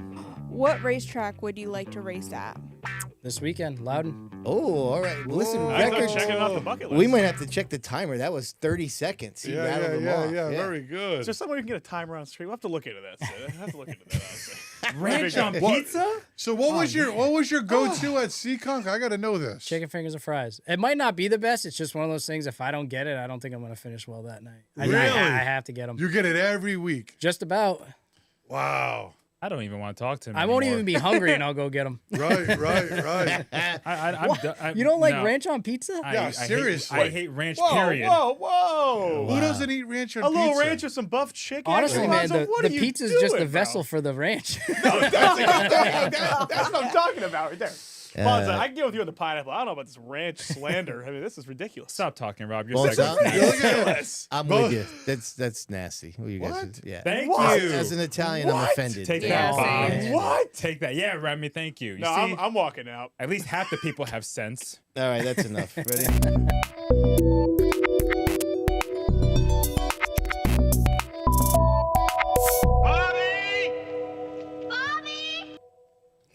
Go ahead. Where are they? They're calling for me. I need to go to them. Oh man, I've been saying this for a while about the Northeast Performance Parts Stat Chat here. I'm happy we have some racing to make some questions off of. I have some relevant questions, guys. Can you All believe right. that? Giddy Come up. on, Bobby. He's so giddy. We're gonna start them off. No, I'm very excited. And our guest makes this one even more relevant here. Okay. Do championships under past points formats feel less legitimate? Ooh. Man, Does that mean you are talking about? Playoffs? Don't talk about it. Playoffs? You could say so. Playoffs, chase, postseason, whatever the hell you want to call it. We don't want them. Let's go. Yeah, let's go over to our man Dylan now. You've fine won guest. championships at Seekonk in both formats.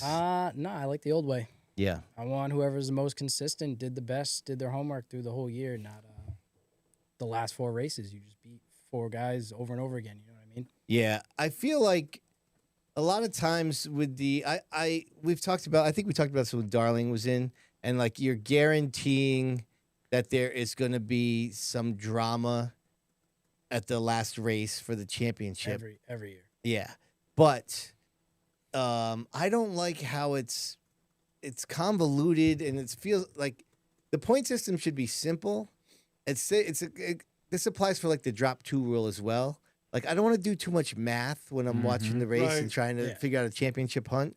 And I feel like playoffs, drop 2 rules, those kind of things, just kind of make it a little too convoluted for my liking. What do you think? I mean, going into those last races, I mean, do you even trust somebody you trust all year if you're battling for the championship? You know what I mean? Does it get like so cutthroat like that?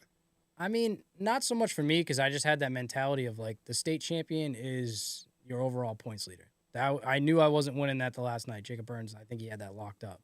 So to me, I was just like, I'm just going out here to win. If it works out, it works out.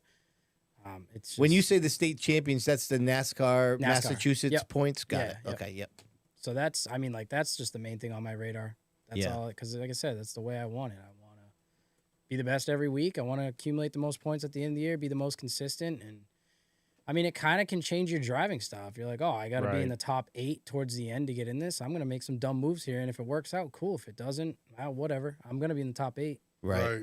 Yeah, for me, like past championship formats, I see what you're saying. And listen, he's a driver himself, and he's been through it. So he's got a lot of validity to his point. But I don't know. To me, I hate discrediting championships. Like a championship to me is a championship.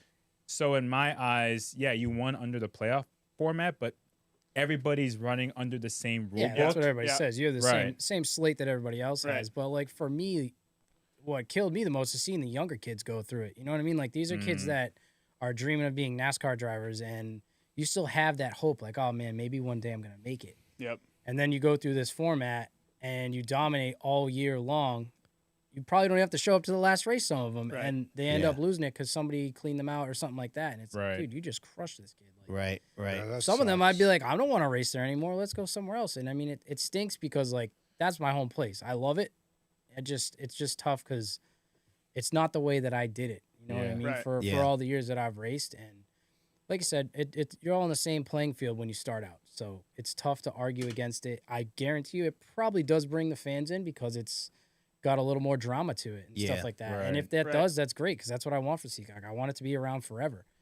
But as a driver, it's a tough pill to swallow sometimes. So when they implemented that, did they ask for feedback from a lot of your you guys, competitors? I mean, me personally, no one said anything to me. I mean, I've been pretty honest where I stand on it. Yeah.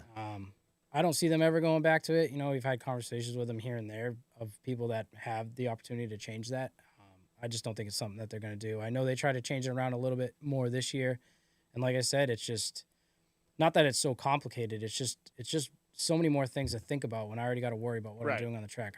I don't even pay attention to it. It's not get the most points. You know, I feel like that format, it kind of just comes to you if you run good. Yeah. Right. Yeah. Whereas this one, there's almost a little you go bonus into it objectives. too, like we get heat race points. Oh, cool. I beat Vinny by 2 spots. I got 2 points. Now, if he finishes 2 points ahead of me, we wash out. I'm like, all right, I know I don't have to do something stupid to try and get by him. Yep. Right. But other way around, if I got to beat him that night for the championship, you know what I mean? It's just it just makes it tougher. And for us, it's a hobby. You know what I mean? Like I go to work. I got a 2-year-old at home that I like to hang out with, and I love doing stuff with her. Like the last thing I want to be doing is going with my dad to the shop to put a wrecked race car back together because we're fighting for the same spot, and we really should have finished 3rd and 4th in points. Yeah. Yep. Wow. That's interesting. I feel like I've never really heard like the driver perspective on it. I feel like this playoff debate's been kind of like cyclical. Well, no, it's come back around that I feel we never really had a Seekonk driver in here for it. A lot of people have chirped in. You know, we've had this conversation how many times in here? Yeah, Jacob a lot of times. Jacob Rowdy Burns is not a fan of the system. No, I don't blame him. I mean, he would have been track champion this year if they didn't have it. I mean, dude, he still won state. That's sick. You go down south, get your suit. You know what I mean? You do all that stuff. That sounds fun. Yeah, it was cool. I mean, they send the track champion down too. Like I got to go as well. I mean, it's a wicked cool experience to go down there and just be in that atmosphere, and it's fun. Yeah. We've only had one conversation, but I can tell we're going to be lifelong friends. I got one more for you then. Now, Bonssa pointed this out to me before the show. I didn't know this. With the MRS, you can't change tires, right? And, you know, watching these races at Thompson this past weekend, whenever the field splits in a tour-type mod race, you know it's about to get exciting, right? You're going to have guys come to the back, guys falling back. So I ask y'all, do you prefer the mod tour races, or rather I should say tour-type mod races, with or without changed tires? 100% for me with changed tires. Yeah, I love that. I actually loved it when Monaco modified and open modified to Stafford allowed 2 tire changes. Now I know why they went down to 1, but when you had 2 changed tires, you could either change the rights or you could change the rears. There was a little more diversity in the strategy, and you could swap lefts if you wanted to take more time, lose track position, but get more grip and make a bigger charge at the end. I love change tires and pit stops because it's a part of racing that I think adds another level of intrigue and influence that really brings the team aspect into it. What do you think, Diego? 100%. Yeah. 100. I mean, it's really about the team then. It's just not about Dylan Estrella. He's got to do his job. Right. Of course. Right? Now, Bonssa, Diego, Tom, and Fro's got to do their job when we come in. Sounds like a really crap pit crew. Well, you know what I mean? Like, dude, we're screwed. And it's you know, everybody's always concentrating, and you could probably attest this, working on their cars at home, making it as fast as they can. Those guys got to do even more. Like, they've got to practice pit stops. They've got to practice coming in. Who's the jack guy? I mean, this is stuff that they have to think about.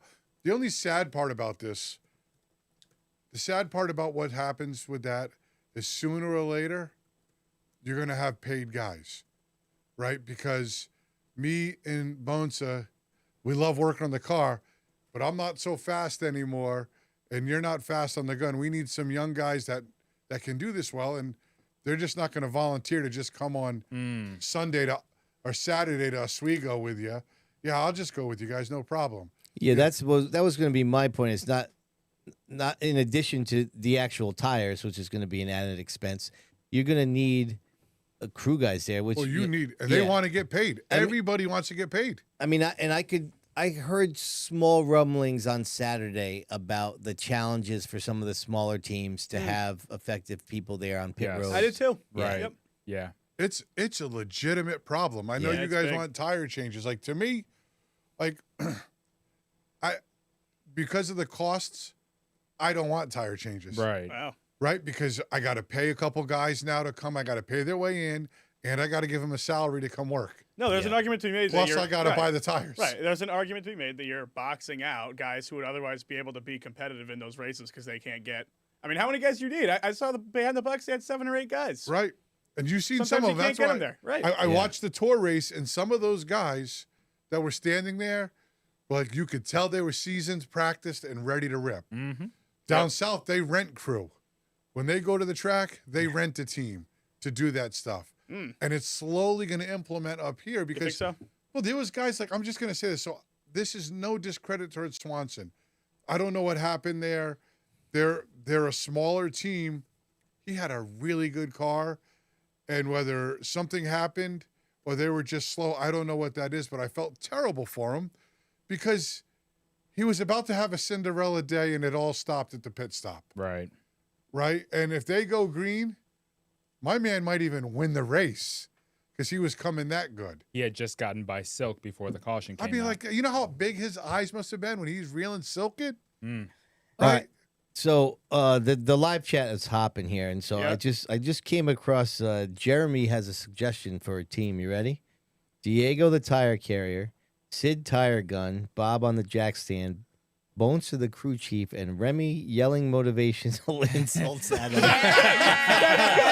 That's good. For the win. We'll take it. Yep. Yeah, I think that's probably the ideal. There's a whole bunch of things there, and Keto brings something up in there. It's the badass air guns. I mean, it's just the expense because when you're racing, right, you got to have the best. Yep. Right? Oh, that gun's only 1,000. Give me 2 of them. Right. Oh, I need that little air whip hose because you're going to get more pressure. Those are only 700. Yeah, I'll take 2 of them. Right? It just never ends. I remember in the Cup Series, the Joe Gibbs guys, they used to have like 12-second pit stops back when they had the 5-lug tires, and they went to a standardized gun afterwards because of all the modifications and different attributes of these pit guns that they're using. So yeah, they'll spend as much as they can for that advantage, which is why I don't discredit the MRS for having the rule they have of not having change tires. It works for them. There's nothing wrong with that. Well, I just like the strategy aspect and the added element of unpredictability and comers and goers and just the dynamics of racing because of the pit stops. So when it comes to the Northeast Classic, all those races are short, right? The longest race is 50 laps. If I'm not. Yeah. So if you had, like in your race, if your race was 125 laps and you got 2 tires, would that change whether or not you would go up there because of the added crew? No, I would have 2 of the best. Yeah, all right. Mike Perry's the man on the gun. Yep. And then I'd have to call up my boy Matt Cat from down south. He's down on an O'Reilly team with Blaine Perkins. Okay. So all right. I'd So be you'd all there right. either. I'll be there. But To Diego's point. To my point. Yep. No, exactly. Yeah. I mean, Mike's been good. He does it for Priest all year long. Going to Yeah. Snowball Derby, he's down there with them and stuff. So he gets to see all that. You know what I mean? And see all those top guys do it. Can I bring up one more element to that? Yeah, of course. Somebody brought up in the stat in the live chat. What if it was a controlled pit stop? Does it give it the same vibe or no? To me, no. Now, what does that mean when you say controlled pit stop? You keep your position. Keep your position. Oh, I hate that. So you don't have to have all these hired guns. I mean, that almost like that that. almost removes for me the whole element of what makes the tire change appealing, because you lose spots from taking the tire, and then you have to run your way back up. I mean, with controlled pit stops, Well, with doesn't controlled pit- everyone have to come in or something along those lines, or is it just like a fixed time? It depends. I'm not sure. Some places, if you stay out, you can be in the front, and then some. But if places you might there's no have to pit. penalty, why would you stay out? You might as well go exactly. in. Right. Yeah, no, I don't like controlled. I get why it's done. I 100% get why it's done, but that removes a factor that I think makes it more fun to follow. Right. So, Yep. yeah, you get to change your tires and you get to make the adjustments you need or you think you need to make the car better, but there's a dynamic missing there that makes it more enjoyable for someone like me. All right. So I mean, okay, thanks. Damn, wow. Keeter says here. I mean, it seems like from what he's saying that you basically come out the way that you went in relative to the other guys that also went in. Yes. So like you would still lose spots relative to those who stayed out. Okay. I mean, I can kind of get with that. I don't think that's the worst thing If somebody ever. took the gamble and said, Yeah, screw yeah, it, yeah, I'm yeah. staying Yeah. out. Like If they you would stay still out- gain the spots. Yeah, you pass all the people that would pit. Right. Yeah. It's just risky because you know you're not going to lose a spot. So if you're running third, do you really risk staying out? Yeah, I still don't like it. Yeah, I'm not a controlled pit stop guy. Yeah. Well, that went in a completely different direction than I originally intended, but that's why we love the Stat Champ, people. Thank you. Thank you. All right, Diego, it's time once again. Now we have a new sponsor, and we've also rebranded. It's not the Stat Drop anymore. Our friends over at Waterways have joined the party here at the Sids View podcast. We're now going to call it the Stat Splash. Oh, get some of that. All right. Stay with us. Oh, yeah. Don't get excited.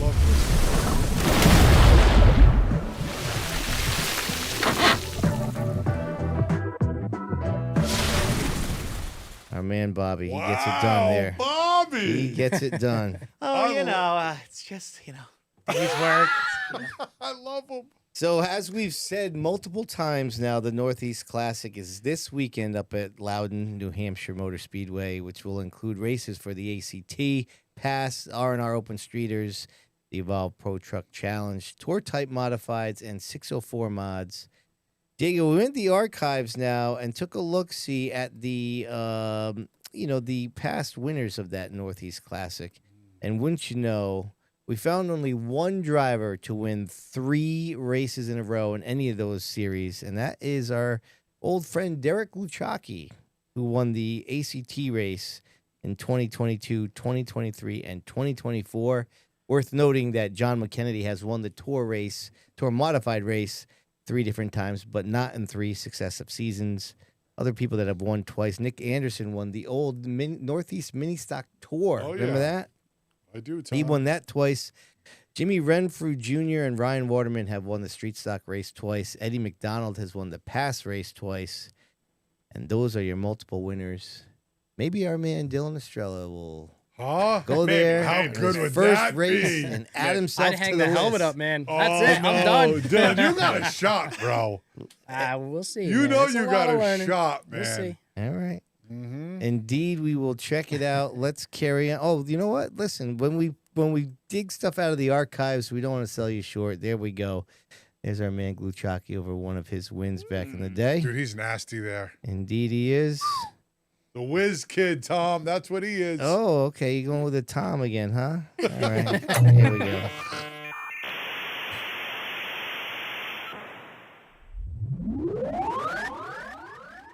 Oh, I'm sorry. Hold on a second. What's your record for consecutive questions asked? You may proceed. Dude, this is getting weekly, I bro. know, sorry. A special thanks to Ed Marcel, Firewood and Land Clearing for this segment of Viewer Mail. We've got a few tonight and a couple of good ones. This one comes from our good buddy Doug Gold, so I do appreciate you sending it in and always watching.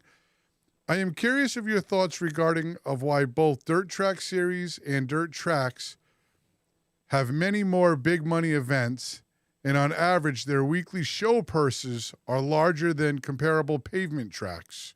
I'm not talking about the big tracks like Eldora or Knoxville. You could look at the small local dirt tracks, and the same holds true. Thank you, Doug, and he enjoys being a podcast member. And Doug, we enjoy you being a member, so thank you. Yeah, appreciate that. Yeah, so I myself can't shed a lot of light on this.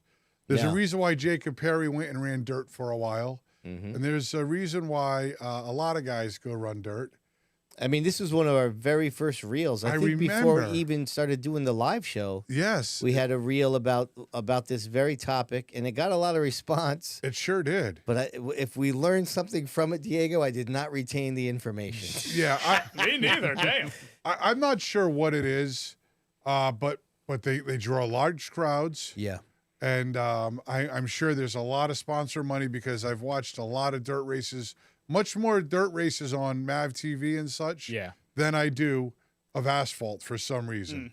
And so I don't know the answer, and I don't think any of us here really know the answer. To besides, if you don't like the purse, go build a dirt car.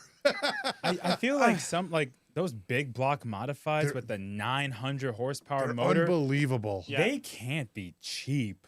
Those things must cost a metric ton of money, where maybe you need a purse like that to kind of counter it. I'm not sure, but some of those 900 horsepower winged sprints, they're not really the cheapest cars to build and maintain. If you think the mod tours sound badass, let one of those bastards go rumble by you. You're like, oh my God, what is that? I can't watch a winged sprint. They scare the hell out of me. Yeah. They give me anxiety. Why not? What was his name? Doug Gold.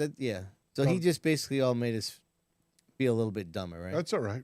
Everyone in this room is now dumber for having listened to it. Thank you, Doug. Thank you, Doug. All right, moving on to our next one. Our good friend Jeremy. Oh, yeah, that guy. Oh, yeah, I appreciate him. He always has something to say, and I got to see him this weekend and chat for a little bit, so it was great. You just got to keep living, man. Livin. That's right. All right, let's read what Jeremy had to say. Diego. Livin. Okay. No, don't get distracted. Keep Diego, going. it was good to see you and chat with you briefly at Thompson, which it was. Car counts were up a little bit at the Icebreaker. Does it stay that way? Or do some people only go for the opener and the closer there? Shout out to Bonssa for the pit road debut on the Modified Tour, which we gave you. Awesome, man. Thank you, Jer. So what do you guys think, man? I think it's going to go down a little bit. And then, I think, the Icebreaker and especially the World Series, they're always going to have higher car counts. Obviously, with the way Thompson's things go, it is a weekend show as opposed to the midweek stuff. Maybe they'll get a little bit more when the tour's there, and it's August, I believe, again, right? Yep. Yeah. So, I'm hopeful that they're not going to decrease a lot, but I would be stunned if they maintained the car counts across the board like they had this weekend. Yeah, I mean, I feel like usually that mid-August show doesn't really pull the weekly count. To your point, Sid, it really feels like it's kind of the bookends of the year where everybody, the beginning and the end of the season, some people maybe come to. You're obviously racing, but a little bit of like a shakedown maybe, and then at the end of the year, you kind of just go for broke. I feel like the mid-year show doesn't bring huge weekly crowds. I think you might be a little surprised. I think so with too. The SK Lights and late models, because how many of those teams really cross over to other tracks? In the SK Lights, Kevin Davis, I think that's the same car as Waterford, and I think they're kind of seeing how things go, but that was a good start at Thompson where they might continue. Shalowski's got 2 cars. McCarthy's got 2 cars. A lot of the 604 or Sunoco modifieds, their cars are either Thompson only or they have 2 cars. I think the car count will largely retain throughout most of the season. Yeah, but what about all right, so in the street stock race, you had Al Stone in that race. You think he's going to be there every week? Well, that's why I didn't mention the street stocks. Yeah, but no, that's one division. That car is built for that division.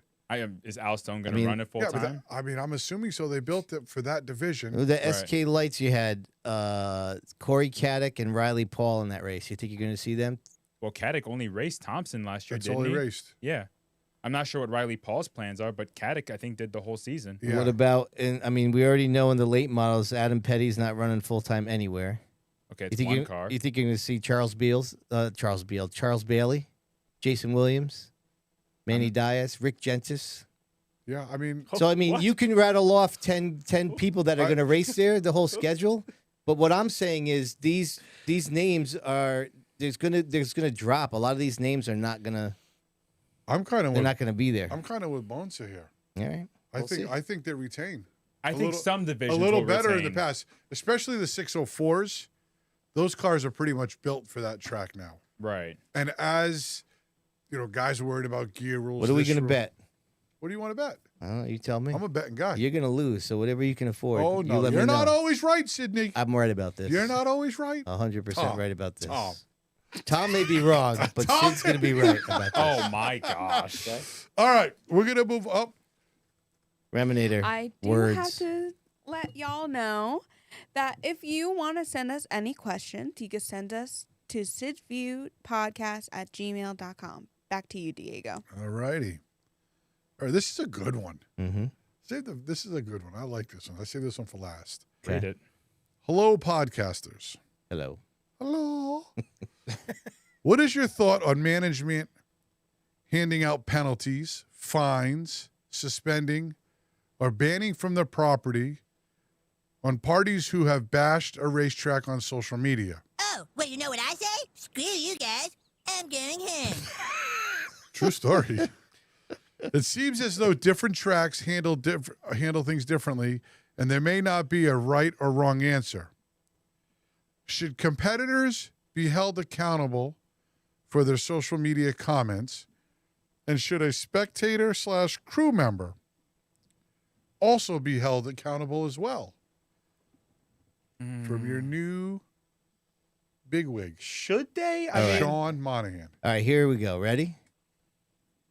I want your brother to have a nice, healthy, thorough coat of thick skin, because if this is what is going to bother him when he's operating the track, not going to be good. There's going to be keyboard warriors, and you're just going to have to deal with it. It's part of the world today.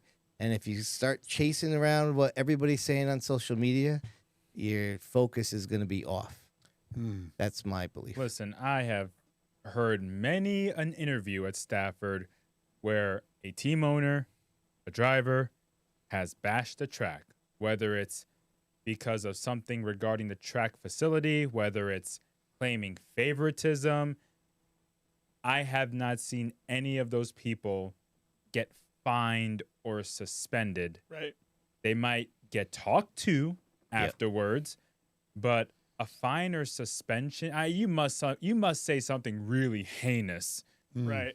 to warrant a punishment to that level, that severe. I don't know. I mean, sometimes it's good to have a little bit of spice come out. I mean, if someone trashes a place and they come back, it's you're kind of dog walking them a little bit, Yeah, I believe you get your ass kicked saying something like is that. that necessarily that bad? Dylan, what do you think? I mean, if your guys went on and weekly bashed Seekonk Speedway and just constantly tore them up on social media, what would you think? Everybody's got their own opinion. It is what it is. You know what I mean? That's just what the life of social media is now. And everybody, you just kind of got to deal with it. Yep. Like you said, if we go back, that's our own problem. Right. But at the same time, the track's got to understand if a situation happens and it gets to that extent, you got to understand these people are giving up their free time to do what they're doing. They're coming there to put on a show for the track. Yeah. So, I don't know. It goes both ways. I mean, I obviously don't think it's good for the track, but I could see why tempers and people's opinions can be broadcast on social media in a negative way. Yeah, I don't know. It's like an extension of you. So I do get you what you're saying about the thick skin. So I get all that. But at the same time, I had such a tight. At some point, somebody, I think Star has done something about it before. One of those tracks, maybe it wasn't Star, but I thought I read about one of those tracks doing something before. It's a very slippery slope. It really is. I mean, if you are actually if you are truly disruptive to the program in a way that impacts the flow of the show, that is one thing. Being pissed on social media, I mean, it's such an under the rug thing. Like, people will be pissed and then they'll walk it off and come back. I don't know. You can't. I mean, you could do whatever the hell you want. It's private property, but it just seems a little bit over the top. Like, how far do you go? What if somebody sends a private message and that person screenshots it and sends it to the track owner? Yeah. Maybe that happens all the time. Right. Like, what if something like that happened? Oh, we're going to fine you because of this private message you sent somebody separately. I don't think it meant for that. I thought it meant. No, but like, that's the slippery slope I'm talking about. Yeah. It's like, oh, somebody can get in trouble because they bash the racetrack on social media. Well, messaging is a form of social media, isn't it? All right, let me try this. It's an extreme example. Yeah. But now the potential for the can of worms is It's a off the slippery charts. slope. It Right. really is slippery. Mhm. All right. Well, that was another segment of Ed Marcel, Firewood and Land Clearing, and I appreciate you guys sending in your email. So thanks a bunch. All right, good job by you over there, Diego. I just want to give a real quick shout out here now, Diego. You know we have a bunch of stuff that we want to continue to do here on the podcast. You go to sidsview.com/sponsorship. Get all the details if you want to join the podcast. We still have a bunch of segments that we'd like to continue on. The Fast Five. We got What's on Tap. That was a popular segment coming on. The live chat poll, we'd love to continue. Love to do some more hotline stuff. Oh, yeah. And, of course, we need a sponsor for the old Seekonk points. Who's going to keep track of when our man Estrella's winning races, battling for the somebody help me championship? out. Oh, yeah, we better call Everett up. Oh, man. So, anyways, anybody interested, go to the website, get all the details. Now, let's get going here. Another round of our friends over there at Northeast Trucking Off-Roads Championship Pick'em.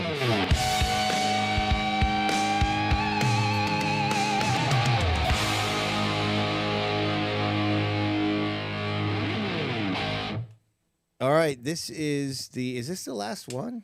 Yes. I think so. For It the is tracks, the at last least. one, huh? Yep. Yep.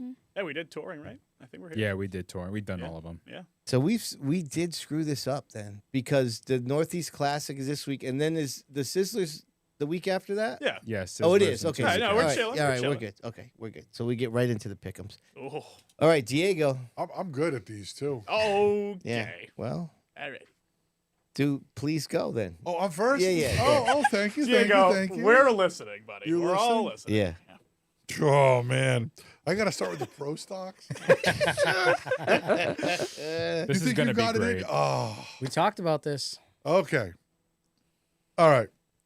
This is what I did, because this guy right here, he's pretty badass, too. Even though this guy right here sitting in front of us is really good, I think this guy's really good. And if he runs a full season, I'm taking Nick Lascola.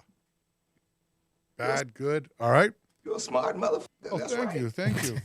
This next one we've talked about tonight for the late models. Yep. I think he goes and does it. I'm talking about Mr. Gomes, the little Andrew Gomes. Oh, that's a good pick.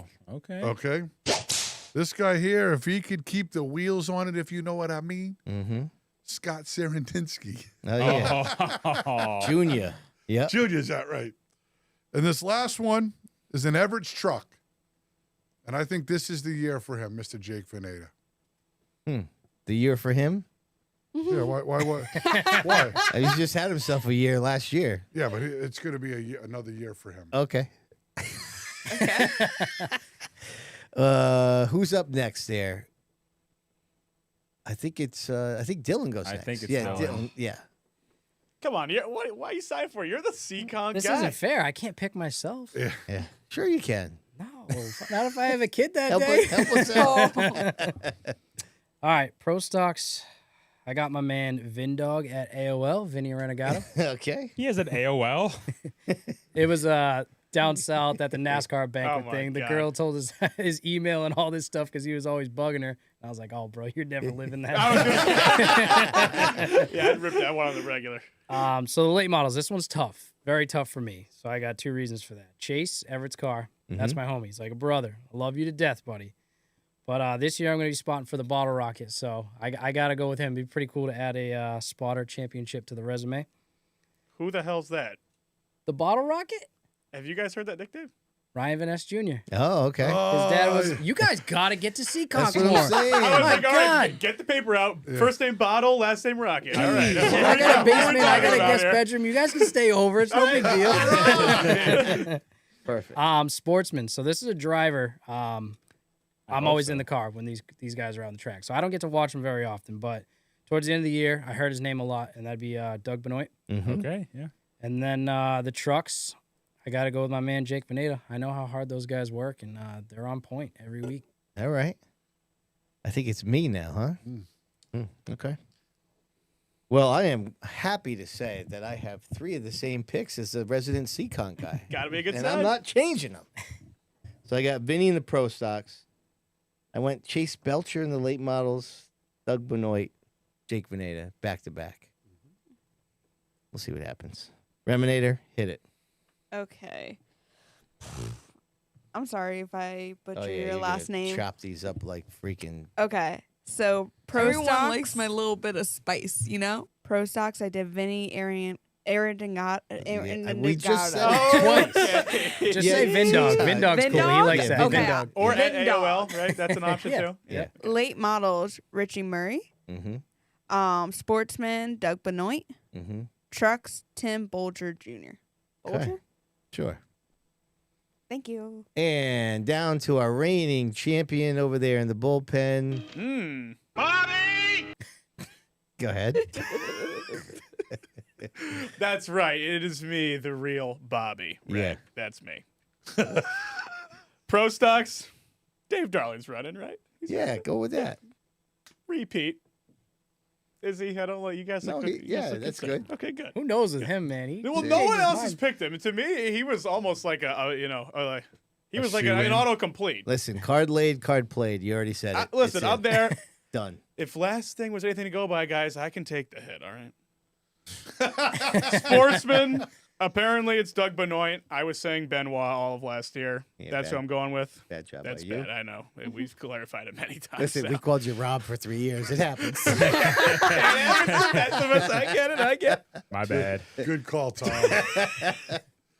Truck, I'm going with Bolger Jr. Yeah. And late model, I got Chase Belcher here. Why do you always do them in a weird order? Well, yeah, why is What's that? the matter with you? I don't know. I just wrote down the 4 divisions. Chase said that. He's like, he always picks me. He's going to pick me again. Well, he's like, tell him I said what up when I get over Yeah, here. he's right. He's right. He was right. I All got right. him down. Listen, I forgot to tell you, we did the Speedbowl picks. I picked Austin Long in the trucks. I knew that. Yeah, he sent me a text. I knew that. Said he wasn't When you rinsing. did it, I'm like, Yeah. I got the you were intel. screwed. So I replied back to him, why don't you just kick me in the nuts? Yep. Whatever. What a segue.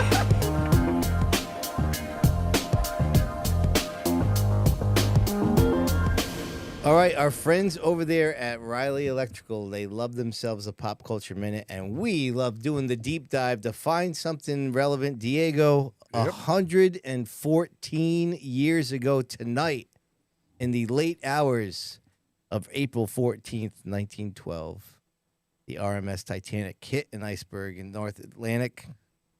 The British passenger liner was claimed to be the safest ship on the sea, was on her maiden voyage from Southampton, UK to New York City when it smacked into an iceberg. Within a few short hours, it sank. Of the 2,224 passengers who were on board, over 1,500 of them died. At the time, it wasn't just the largest ship afloat. It had the most advanced safety features, but only carried enough lifeboats for about 1,100 people. Of those who survived the ordeal, many lost all their money and possessions, including their primary breadwinners. Making matters worse, the men who survived the crash were treated badly and were accused of being cowards.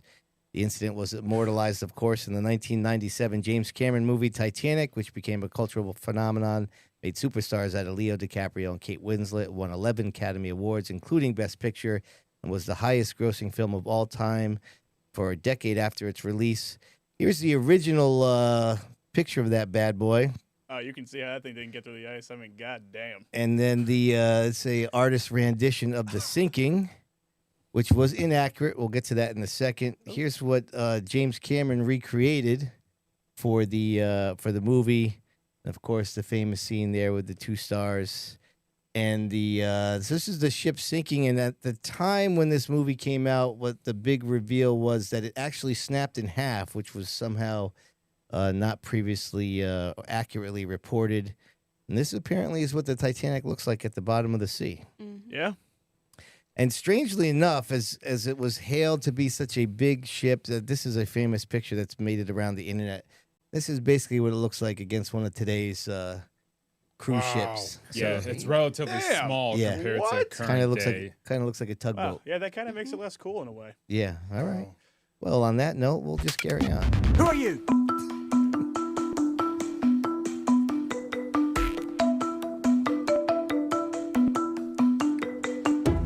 Brought to you by Seekonk. We say it right. Damn straight we do. All right. All right, let's see there. Who won the week? Everybody gets a vote. Live chat, get yourself ready. You get to vote as well. We got Steven Kopsick, back-to-back NASCAR Modified Tour wins. John McKennedy getting his first win of the year. Keith Rocco with the sweep of the Sunoco Mods. Matt Lewinsky-Lowe staying hot over there in the late models. Kevin Davis, Austin Erickson, Ryan Lynham. John Williams Jr. returning to victory lane for the first time in 30 years. Kyle Valeria, of course, won the NEMA race. Randy Burr staying red hot in the truck challenge. What do you got, Diego? It's a tough one. All right. My driver didn't win the race. Do I have to cue up music for this pick? Hold Yes. on. Okay, hold on. We know where he's going. People, let me tell you about my Best friend. Please Nope. don't sing. This is who I'm going to pick. Yep. Because she deserves it. Oh, okay. This is Melania Oh, Shalosky. okay. Yeah. We thought you were going Rocco. That's why we cued the music. No, up. Rocco, he wins a lot. So Listen, I'm not- Melania's best friend's Phil Rondo. You're not her best friend. I know. That's well, confirmed. you played the song. I didn't Well, play you it. said to play it. I thought that meant Rocco. I didn't say it play means it, three things: Nick Hovey, Aaron Plemons, Keith Rocco. Okay, if it's not those three, we don't play the music. Yeah, pretty much. All right, Melania, that's a good pick. Yeah, she had a great week. All right, Dylan, you get a vote on this bad boy. Oh, I got to go with my guy, Randy Burr. All right, well played, Reminator. I will say Steven Kopchak. All right, I think I'm going with Steven as well. Bonssa, over to you. It's going to be a unique one that probably won't win, but I'm just going to go the entire Sunoco Modified division. Oh, I think okay. they stole the show all weekend. Not bad, not bad. So we got Melania, Kopsick 2, Burr, 604 mods. Is that what you're saying? Sunoco mods? Yep. yeah. Okay. Rob, keep your eye on the chat there. Yes, I'm going yes. to give the final tally here for our mid-state site development poll question. All right. You know, didn't change much, Diego. 59%, slightly down, but 59% for Rocco.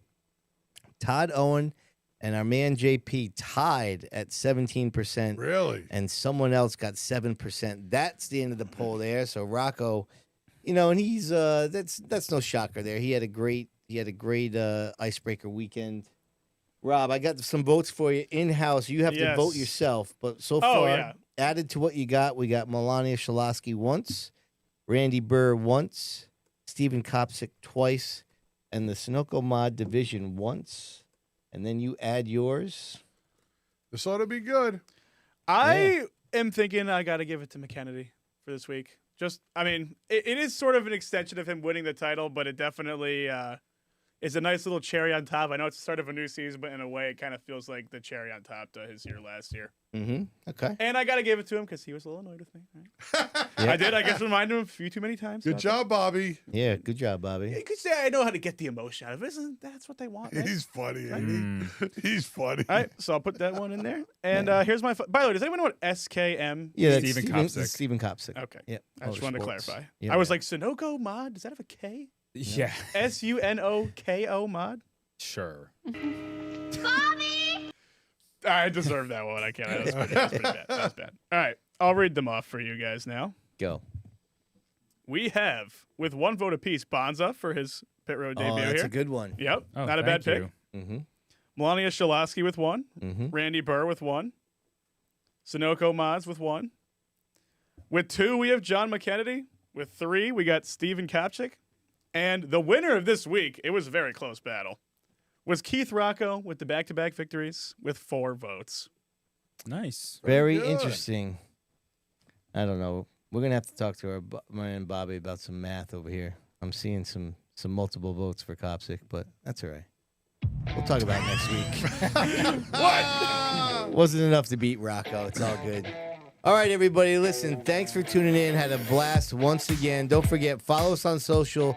All kinds of reels, Remy's funny, animated stuff. You know how we do it. Diego, take us home, brother. Oh, no doubt, man. Special thanks to Dale Headquest Motorsports for the weekly update. Of course, Mid-State Site Development for the results ticker and the live chat poll question. Preferred Fabrication for the quote of the week. Couldn't do without Waddell Communications for the Nostalgia Nugget. Northeast Performance Parts for the Stat Chat. Driver Development Program for Did You Know? Of course, Ed Marcel, Firewood and Land Clearing for viewer mail.